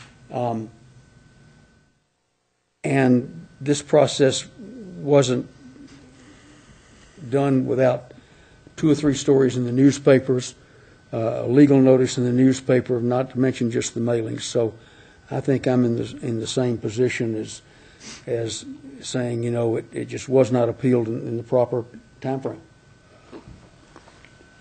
John. Oh, sorry. Oh, Go ahead. I don't see any reason to go over this again. I agree with what the 3 of the councilmen at the other end said, and I think they're correct. That being said, I would move that we reject the appeal. I'll second that. Now we are talking about the Von Lundgren and Von Braun appeal? Yes, Is that what you're... the first appellate that we listened to, or that we were... Okay, we got a motion by John and a second by Gina to deny the appeal from the Ian Von Lundgren and Margaret Von Braun. Start the roll with Walter. Aye. Aye. Aye. Aye. Aye. Okay, now we'll move on to the other appeal.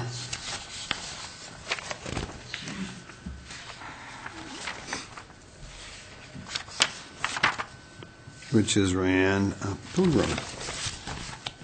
Walter. Mr. Mayor, may I ask the city attorney to go into a little more depth in terms of their 3 issues and his interpretation of the city's position on those three. Go ahead.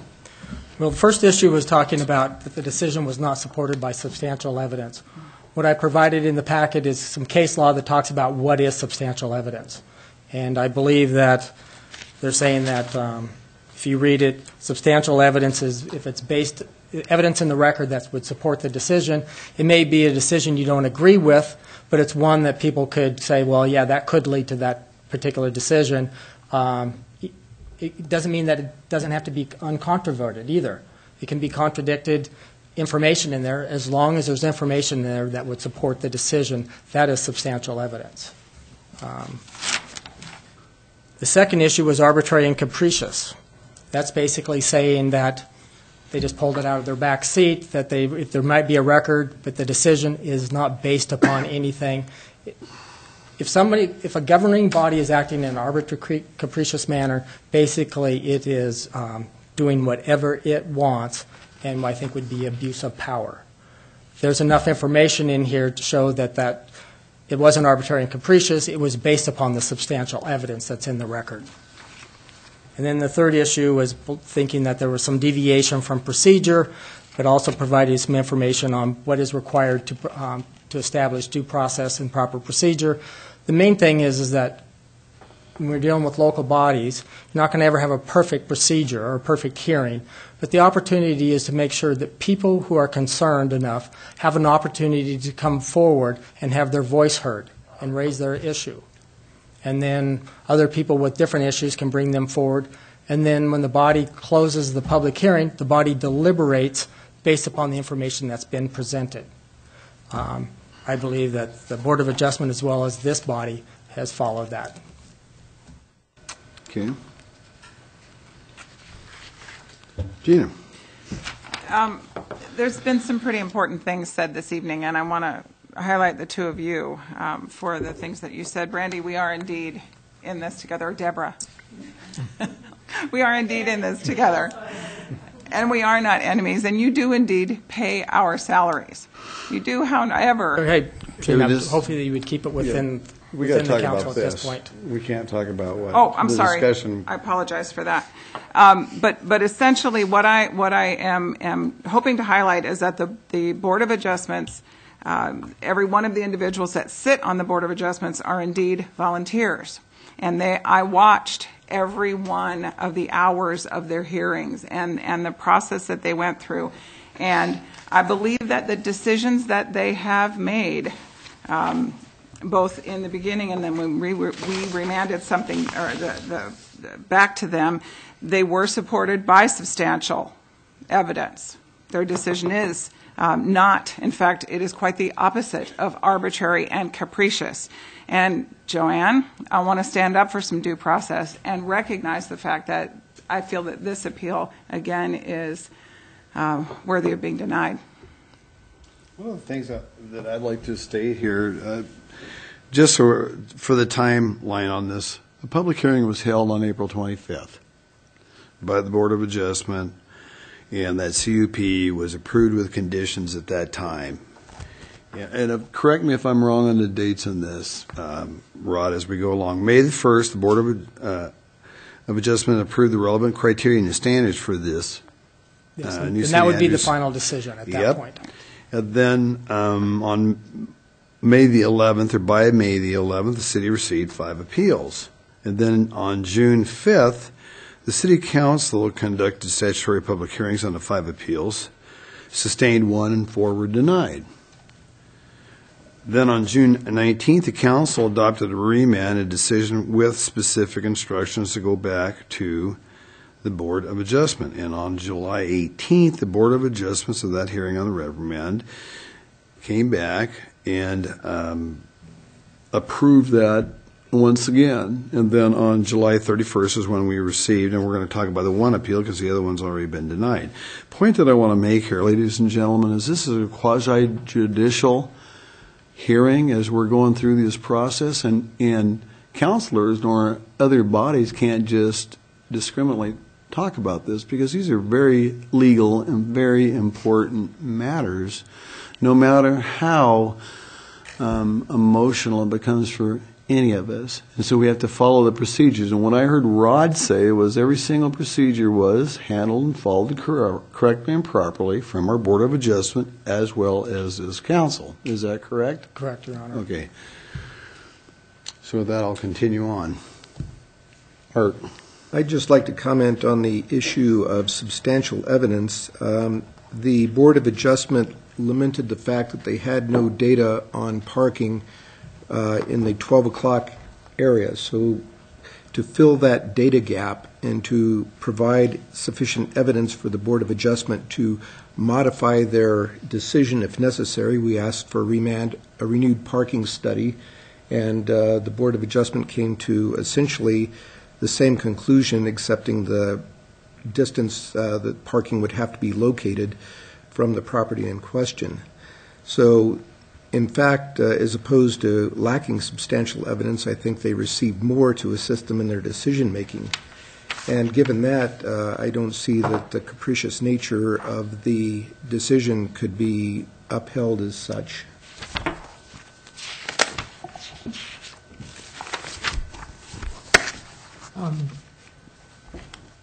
I would make the same motion that I made before, just switch the names on it and deny the. Okay, John, you need to make a motion. If you're going to need to make a motion, you need to make the name and appropriate. So, or we'll move on. Where is that? Jim, you have something you want to talk about? Well, my opinion on this is that all of these things have been really met. There was substantial evidence. The original appeal remanded it back to the Board of Adjustment on the basis of the parking issues and the cumulative effect of the conditional use permit. And I think it was carefully considered by the entire Board of Adjustment, all the members, and they came to a decision. And it's not our place to substitute our judgment for theirs in that case. I think they did what they're supposed to do, and I think the idea that because only one appeal was sent back and we didn't cherry pick the same items out of all the other appeals and send them back, I don't think that would have changed the remand instructions at all. And therefore, I think the Board of Adjustment has done the right thing, and I don't see any merit in this appeal. Could you ask them what they know? Ma'am, there's no public testimony. This is right with our group right here. So please sit down. I hate to be short, and don't think I do not want to listen to people, but this is the procedures that we have to follow, miss. I'm sorry about that. John? I'd make a motion that the appeal from Brandy, that's enough. That's enough.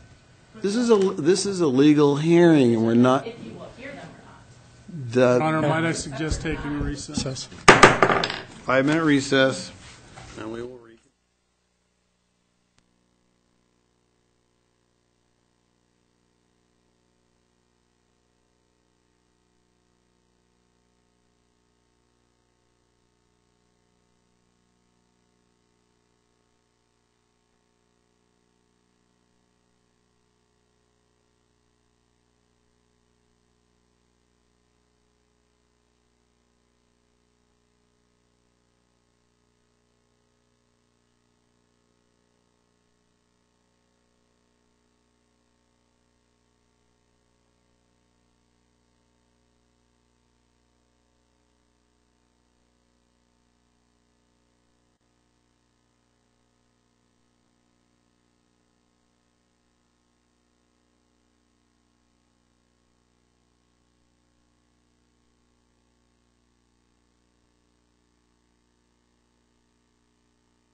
Well, it's been pointed out at the sign.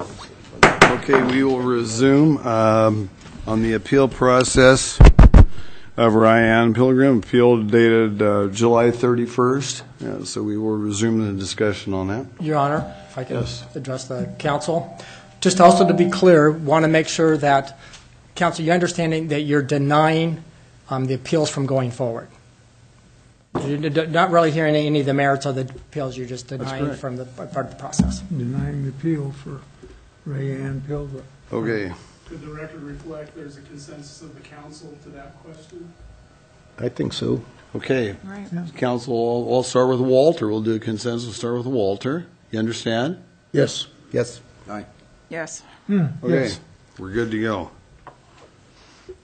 All right, I would make a motion that the council rejects the appeal of Rayanne Pilgrim that was put in on July 31st of 2017. Second.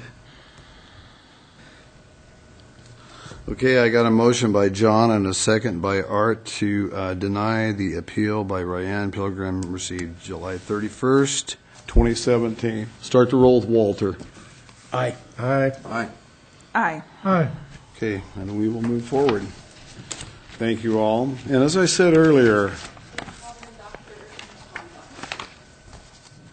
ladies and gentlemen, we have to follow a script by law.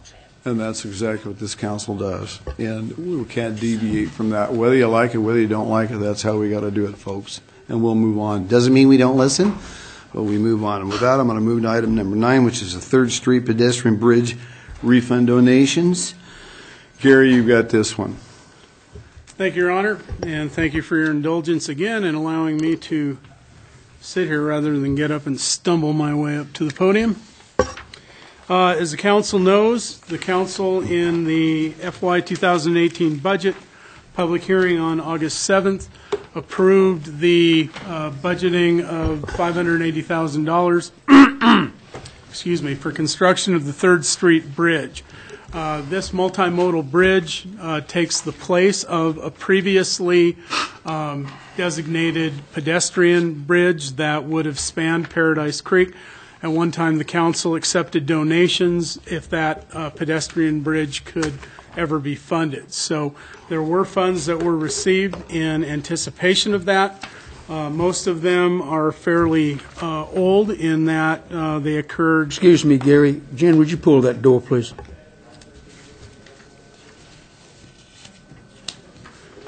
That occurred 8 to 10 years ago. And of those funds, there is a balance of $15,085 in that line item. In the FY18 budget, as I explained at committee, and I think during the public hearing, that in addition to that $15,085, there was an additional $580,000 that was designated in that capital line item. Of that $15,085, some of those funds came from donations by members of the public for construction of a pedestrian bridge, and several thousands were remaining funds that the council had designated for design and testing out at the site. In all, the amount out of that $15,085, $7,130 is city designated funds. So what we'd like to do is ask the council for their indulgence in allowing the city to make refunds to the donors who had previously made donations for the 3rd Street Pedestrian Bridge project, and that those returns can be done either to the people who originally donated the funds, or if those people have passed on or are no longer available, that we track them down or find out who would be designated the returnee of those funds. So that would be done if council approves tonight. Those funds would be rebated to these people. Refunds would be made right after the 1st of October in the FY 2018 budget year. Okay, with that being said, Gary, we're talking about a total amount of $15,085, Yes, which $7,955 were donations, correct? yes, $7,130 of that amount was city money. yes. So what you're asking for is the $7,955 be returned to the folks and/or estates of those folks of record. Yes, sir. Since the pedestrian bridge was not constructed, that it be returned to the people who donated the money. Walter. Yeah, I'm going to vote in favor of this. I would like to thank, my memory is that Joanne Minetta brought this up at the last council meeting about these funds. And I think it's only right that they be refunded, so I will be voting positively for this. If I may. I would note that it was never the intent that those funds should be spent on the multimodal bridge. Staff would have brought forward the request with or without Ms. Munita's suggestion. Okay, John, you had a...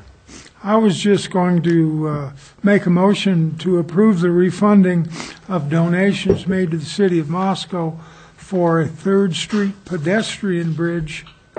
Second. Okay, so the approval, John made a motion, Gina seconded that, a motion to approve the refunding of $7,955 to those folks that of record that have donated that money for a pedestrian bridge. We all clear? Start with Walter. Aye. Aye. Aye. Aye. Aye. Okay, then we can move forward with that, Gary. Thank you. Okay, we will move on to item number 10, which is commercial business single stream curbside recycling. Is Tim here? Hi, Tim. How are you? Tim Davis. It's the first time I've seen your face, Tim, so. LSI and Moscow Recycling has performed business and office recycling services consisting primarily of paper products for many years. The recycling service is operated independent from other City of Moscow recycling programs.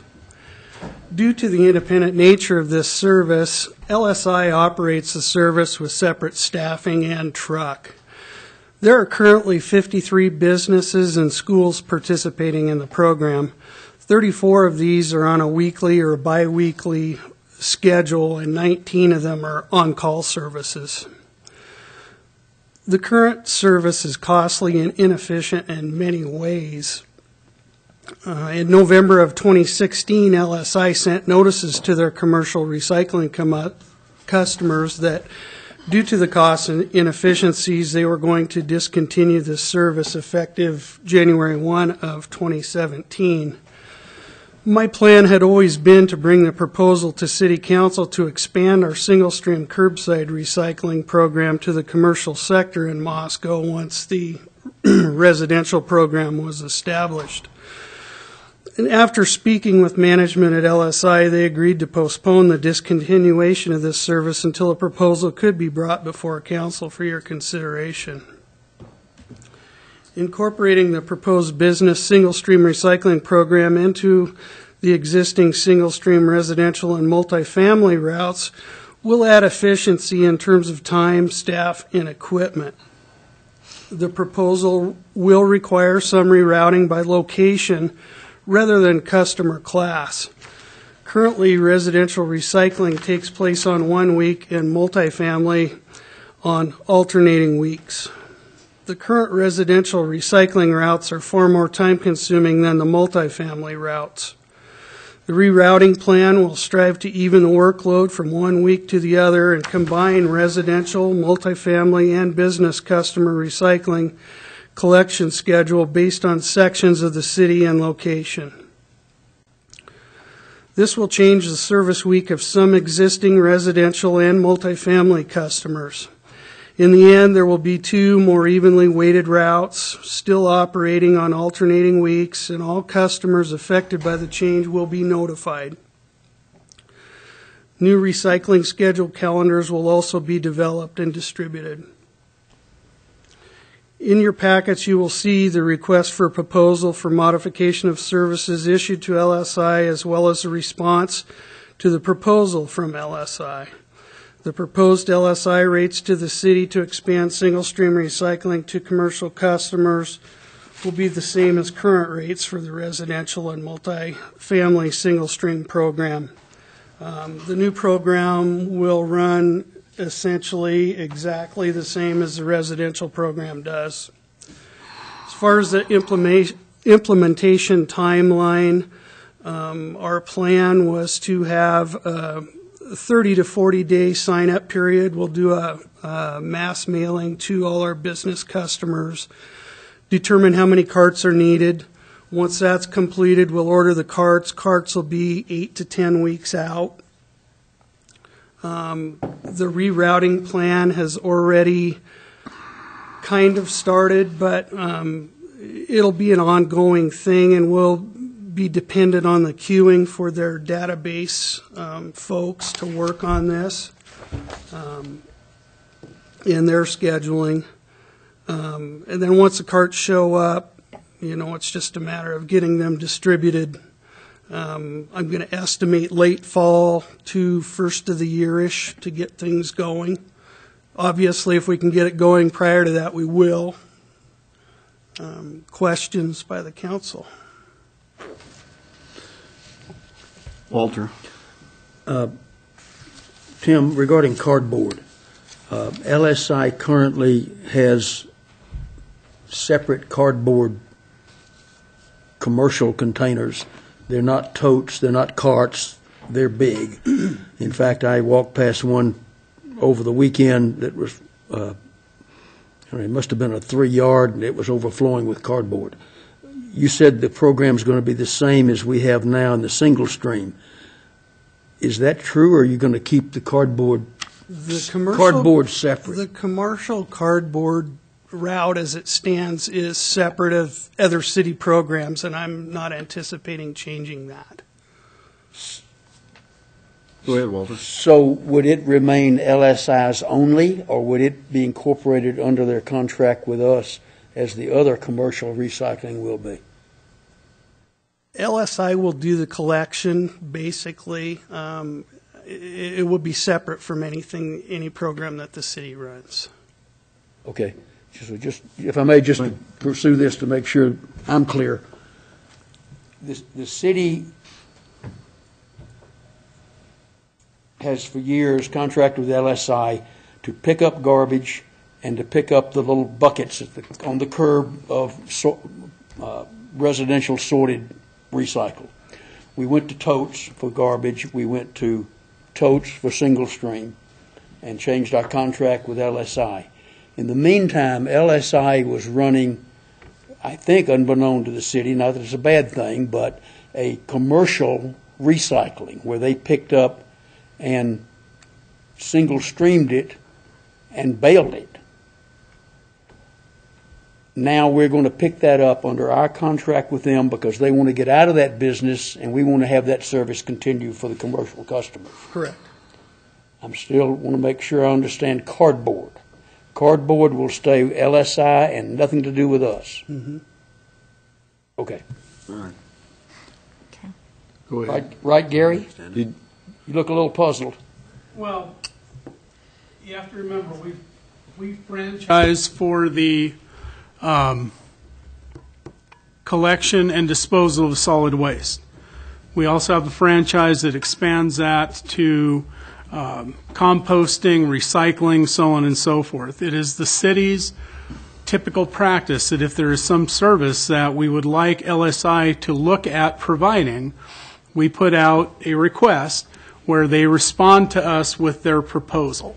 If it is not something that the city has determined that they want to pursue, such as leaf collection, for instance, LSI will provide us with a proposal for leaf collection if we ask them to do so.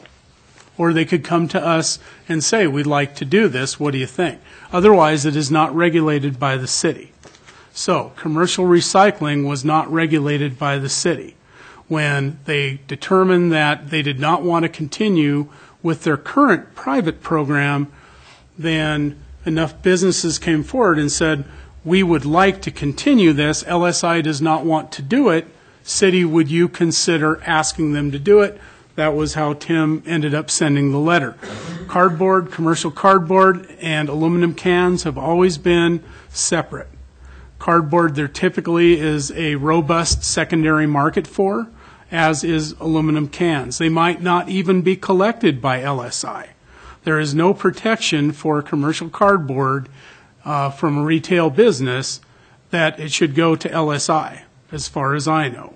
Any contractor can come in and deal with the retail stores themselves, and some of them do, some of the bigger who generate a lot of cardboard. Aluminum cans are the same way. So they are not services that the city has chosen to franchise. Therefore, it is a business decision for the business and LSI privately or some other contractor. And that's fine with me. I just wanted to clarify this because of Tim's comment that it's going to run like the residential single stream does, where I throw my cardboard in my cart. That's not going to be, probably, except for small quantities, not going to be happening with the commercial single stream. And if I may, Your Honor, I'm sorry to prolong this, but one of the reasons that aluminum cans and commercial cardboard has not risen to the city level is it's not something we have chosen to regulate because it's not being done. It's being done by private contractors, and it has not caused a problem. If, for instance, the bottom drops out of commercial cardboard, and all of a sudden it's piling up behind businesses, and those businesses come to the city and say, we need a program to get rid of this cardboard, then my suspicion is that council will request LSI to respond with some sort of proposal. So that's how it comes about. How about if we let Tim continue with his presentation? I'm guessing he had more, or are you done? No, He asked for questions. Okay. Well, there you have it. So how would the council like to move forward with the commercial business single stream curbside recycling program? Jim? Mr. Mayor, I move that we approve the ordinance to allow commercial single stream recycling. I second that. Okay. Got a motion by Jim and a second by Art to approve the commercial business single stream curbside recycling program. Any more discussion before I call for a roll? Start with you, John. Aye. Aye. Aye. Aye. And aye. All right. We'll move on to the next item, which is amendment to MCC 10-1-2 and 10. Oh, wait a minute. We've got to read the ordinance, don't I? Is that an ordinance? Sorry about that, everybody. No, the next one is. Next one is. Okay, here we go. Sorry, Your Honor. Rod, you have the floor, sir. Thank you, Is Your Honor. Liz here with you? Liz Warner, our city prosecutor. Oh, there she is, presenting back this. there. Okay. I didn't see you. Sorry, Liz. I know you had your name on here, but I didn't see you back there. Yes. Welcome, Liz Warner. Thank you. All right, Mayor and council members, I'll try to be brief. I know it's been a long evening. Code sections 10-1-2 and 10-1-24 pertain to materials in the thoroughfare. These code sections keep our city streets clean and safe and passable. They protect our stormwater catch basins from contamination of materials, and they enable the city to cite violators when there's continued noncompliance of these sections. As the code section reads now, which is that it is unlawful for any person to deposit or place, et cetera, these materials, the city is severely limited in its ability with enforcing this code section based off of that language. We've researched this code section and received reports from the code enforcement officer for all the 14 violations that have occurred in the past year. The majority of these are brought to the city's attention after the materials have been dumped. So you find a pile of dirt, a pile of branches, or a pile of gravel in the public thoroughfare.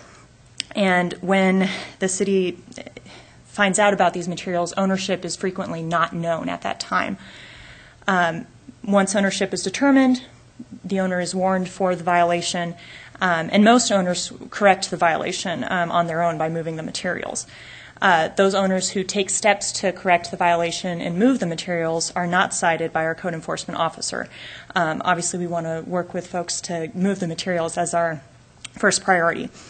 However, as far as what the city can do when an owner chooses to ignore those warnings and does not move the materials, that's where this code section is really important. We have had a case recently like that where the owner ignored the warnings and did not move the materials. It actually ended up going to a court trial before a judge. And in that trial, the city lost. And the reason that the city lost was the judge found that while we could prove that this person took ownership of the dirt, we couldn't prove that that person was the person that dumped the dirt there. Essentially, as is the case in most of these cases, no one saw that individual dump the dirt. So we're proposing this amended language, which expands the language of the code from person to also encompass the owner of the materials, or under agency theory, someone who instructs someone to move materials, so that the code enforcement officer could cite on the offense based off of ownership and agency. I believe these amendments better fit what was the original intent, legislative intent behind these code sections, and I'd respectfully recommend that these proposed amendments and ordinance be approved, passed. Thank you. Questions for Liz? Art, just a comment. This also was heard at the last administrative meeting, and Liz got some question from us about things pertaining to what exactly is a public thoroughfare. But I think the language proposed and the administrative committee agreed captures the intent of what the city's trying to do. And so the committee recommended this up to council for approval. Walter. Liz, the only problem is when it's either placed without the city's initial permission, which they can get. Yes, there is a If they're permit constructing process. a house, there's a way to have a load of gravel dumped in front of the construction site. Yes. To mark it so it doesn't get hit by anybody as best they can, and then to use it up and not leave it out there for 6 months. Exactly, yes. So they can still do that. Correct. It's just if they do leave it out there 6 months, you think we have a better opportunity to find someone to make responsible for what we Yes. might have to clean up. Yes, exactly. And in the case that we took to court trial, we had a dirt pile that was a couple feet away from a drainage basin, and it was a real silty material, so fine grained soil that it started raining, and these materials are washing right into the drainage basin. And, you know, the city needs to be able to, one, move those materials, and two, hold responsible whoever dumped those materials there, who owns those materials. If someone takes ownership of the materials, we need to be able to cite them for that. Basically argue that, okay, if you owned them, you had some responsibility in putting them there. Gina has that. Your Honor, I would like to move that we approve the ordinance amending Moscow City Code 10-1-2 and 10-1-24 under suspension of the rules requiring 3 complete and separate readings, and that it be read by title and published by summary. I'll second. Excuse me, I'll second.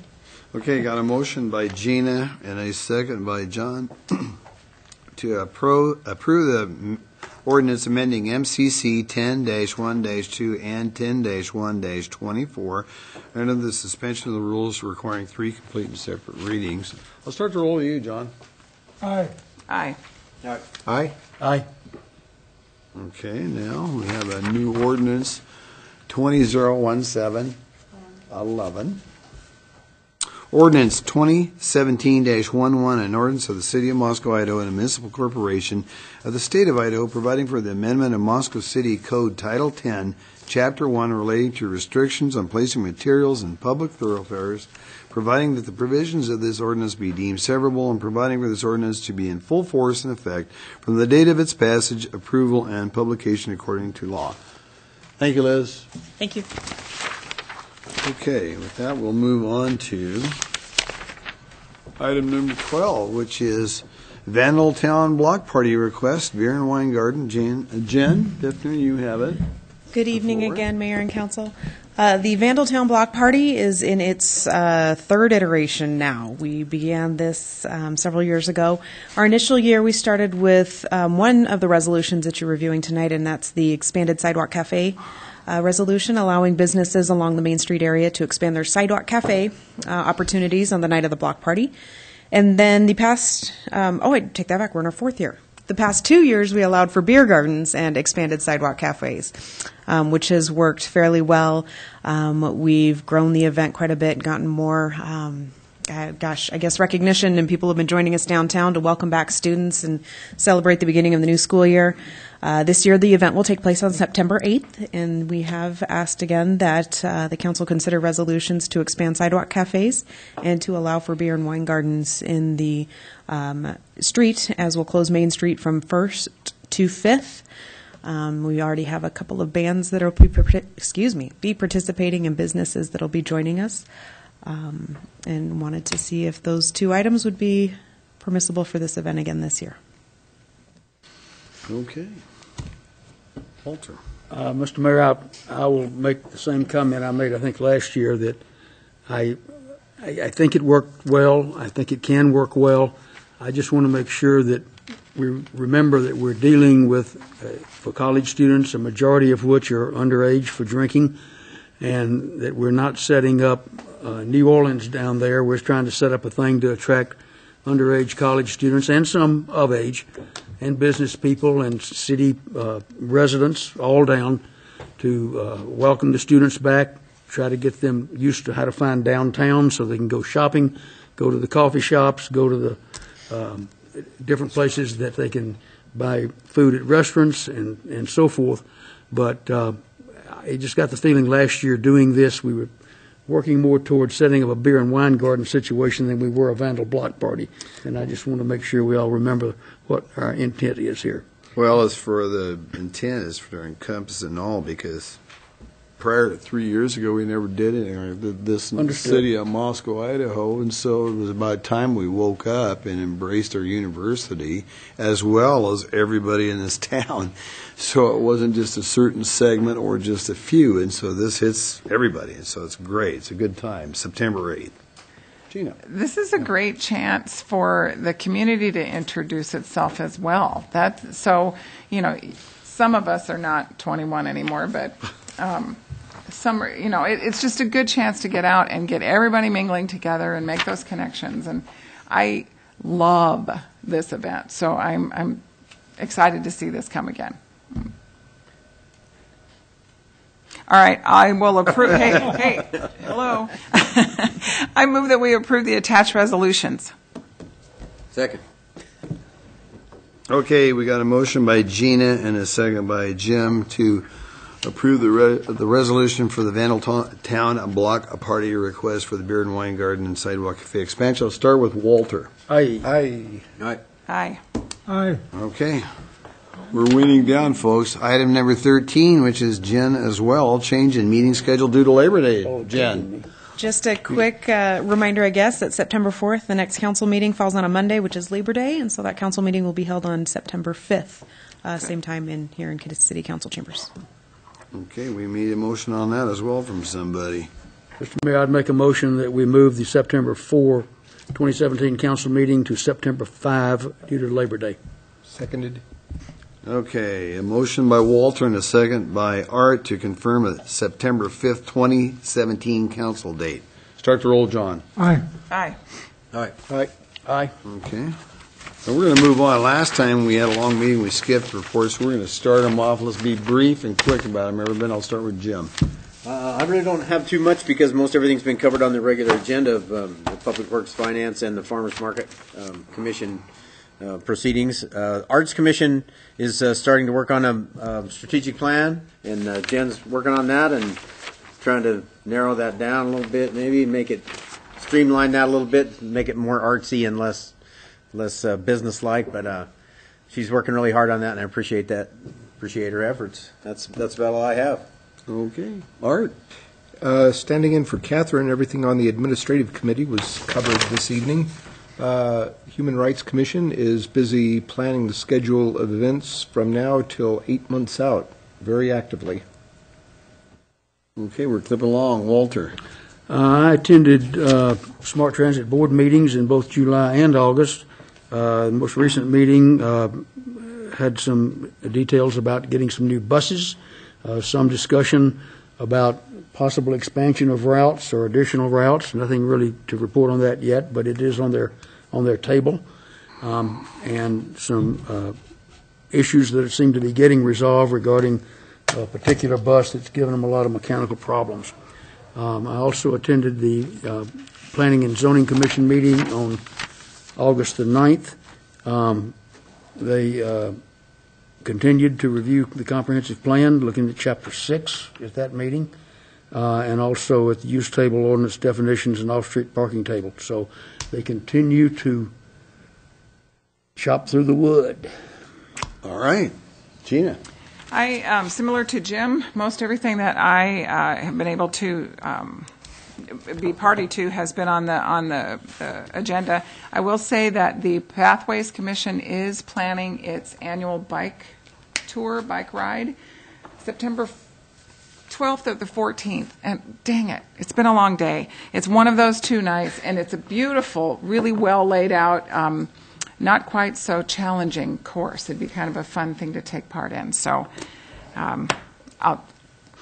check the city calendar for the date. Okay, John.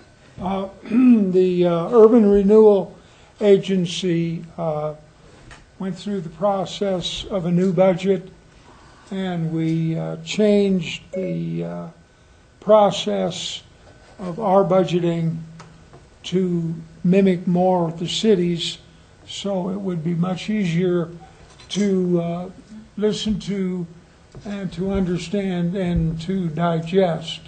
And we did have a public hearing, and then we met and passed the budget, so that took care of essentially 2 meetings. And then I think I've got a meeting Thursday night. And other than that, Pretty good. Okay. July 28th, we had a visit with the FAA and the airport, as well as having an airport board meeting that day to check the runway out and see where we're at. We're moving very nicely forward with that, and they're pounding away, keep drilling away, digging and digging dirt, and of course, we're making progress there. On August 11th, we had the annual, our mayor's golf tournament, and the proceeds of that, we don't have the final adjustments what we made. We had 20 teams show up, and that the money is going to go to Family Promises of the Palouse, which is a great charity. One of the main guys is Bruce Pittman, who is a really terrific guy. Ed Button, our former fire chief's on that board, as well as a bunch of others. So I'm looking forward to that. August 15th, we had a dinner with the incoming new faculty members. There were several of us there, and that was very nice in the university. And one other quick thing, August 25th, which is this Friday, there's a free soccer game at U of I, the very first indoor NCAA Division I soccer game for women ever in the United States. Held indoors. Yep, indoors, that's the drill, and it's Idaho against BSU, so go there and see if Idaho can't beat up on Boise State. That'd be kind of nice to see that. I'm going to be there. It's going to be fun. And for those of you that don't have season tickets for the Vandals, you can get a free football ticket for the first game, which is on August 31st. Sweet. With that, I'll turn it over to Gary. You got anything? All I wanted to do is remind the council on September 7th, we have a joint meeting with the Moscow Urban Renewal Agency at 7 a.m. That'll last probably close to 2 hours, so please schedule accordingly. And then on the 11th of September, we will be having a workshop after the regularly held council committee agendas in order to discuss the federal building and the proposed police facility. Okay, with that, I would entertain a motion to adjourn. I just have one question, Bill. Are we sending someone down to Boise to lead those people up here so that we're sure that the team can get all the way from Boise to Moscow without, problems? We hope to have their tails tucked between their legs going back, John, after the 25th. With that, I'd entertain a motion to adjourn. Let's go. Everybody in favor? Opposed? We're at 9:16. Thank you, everybody.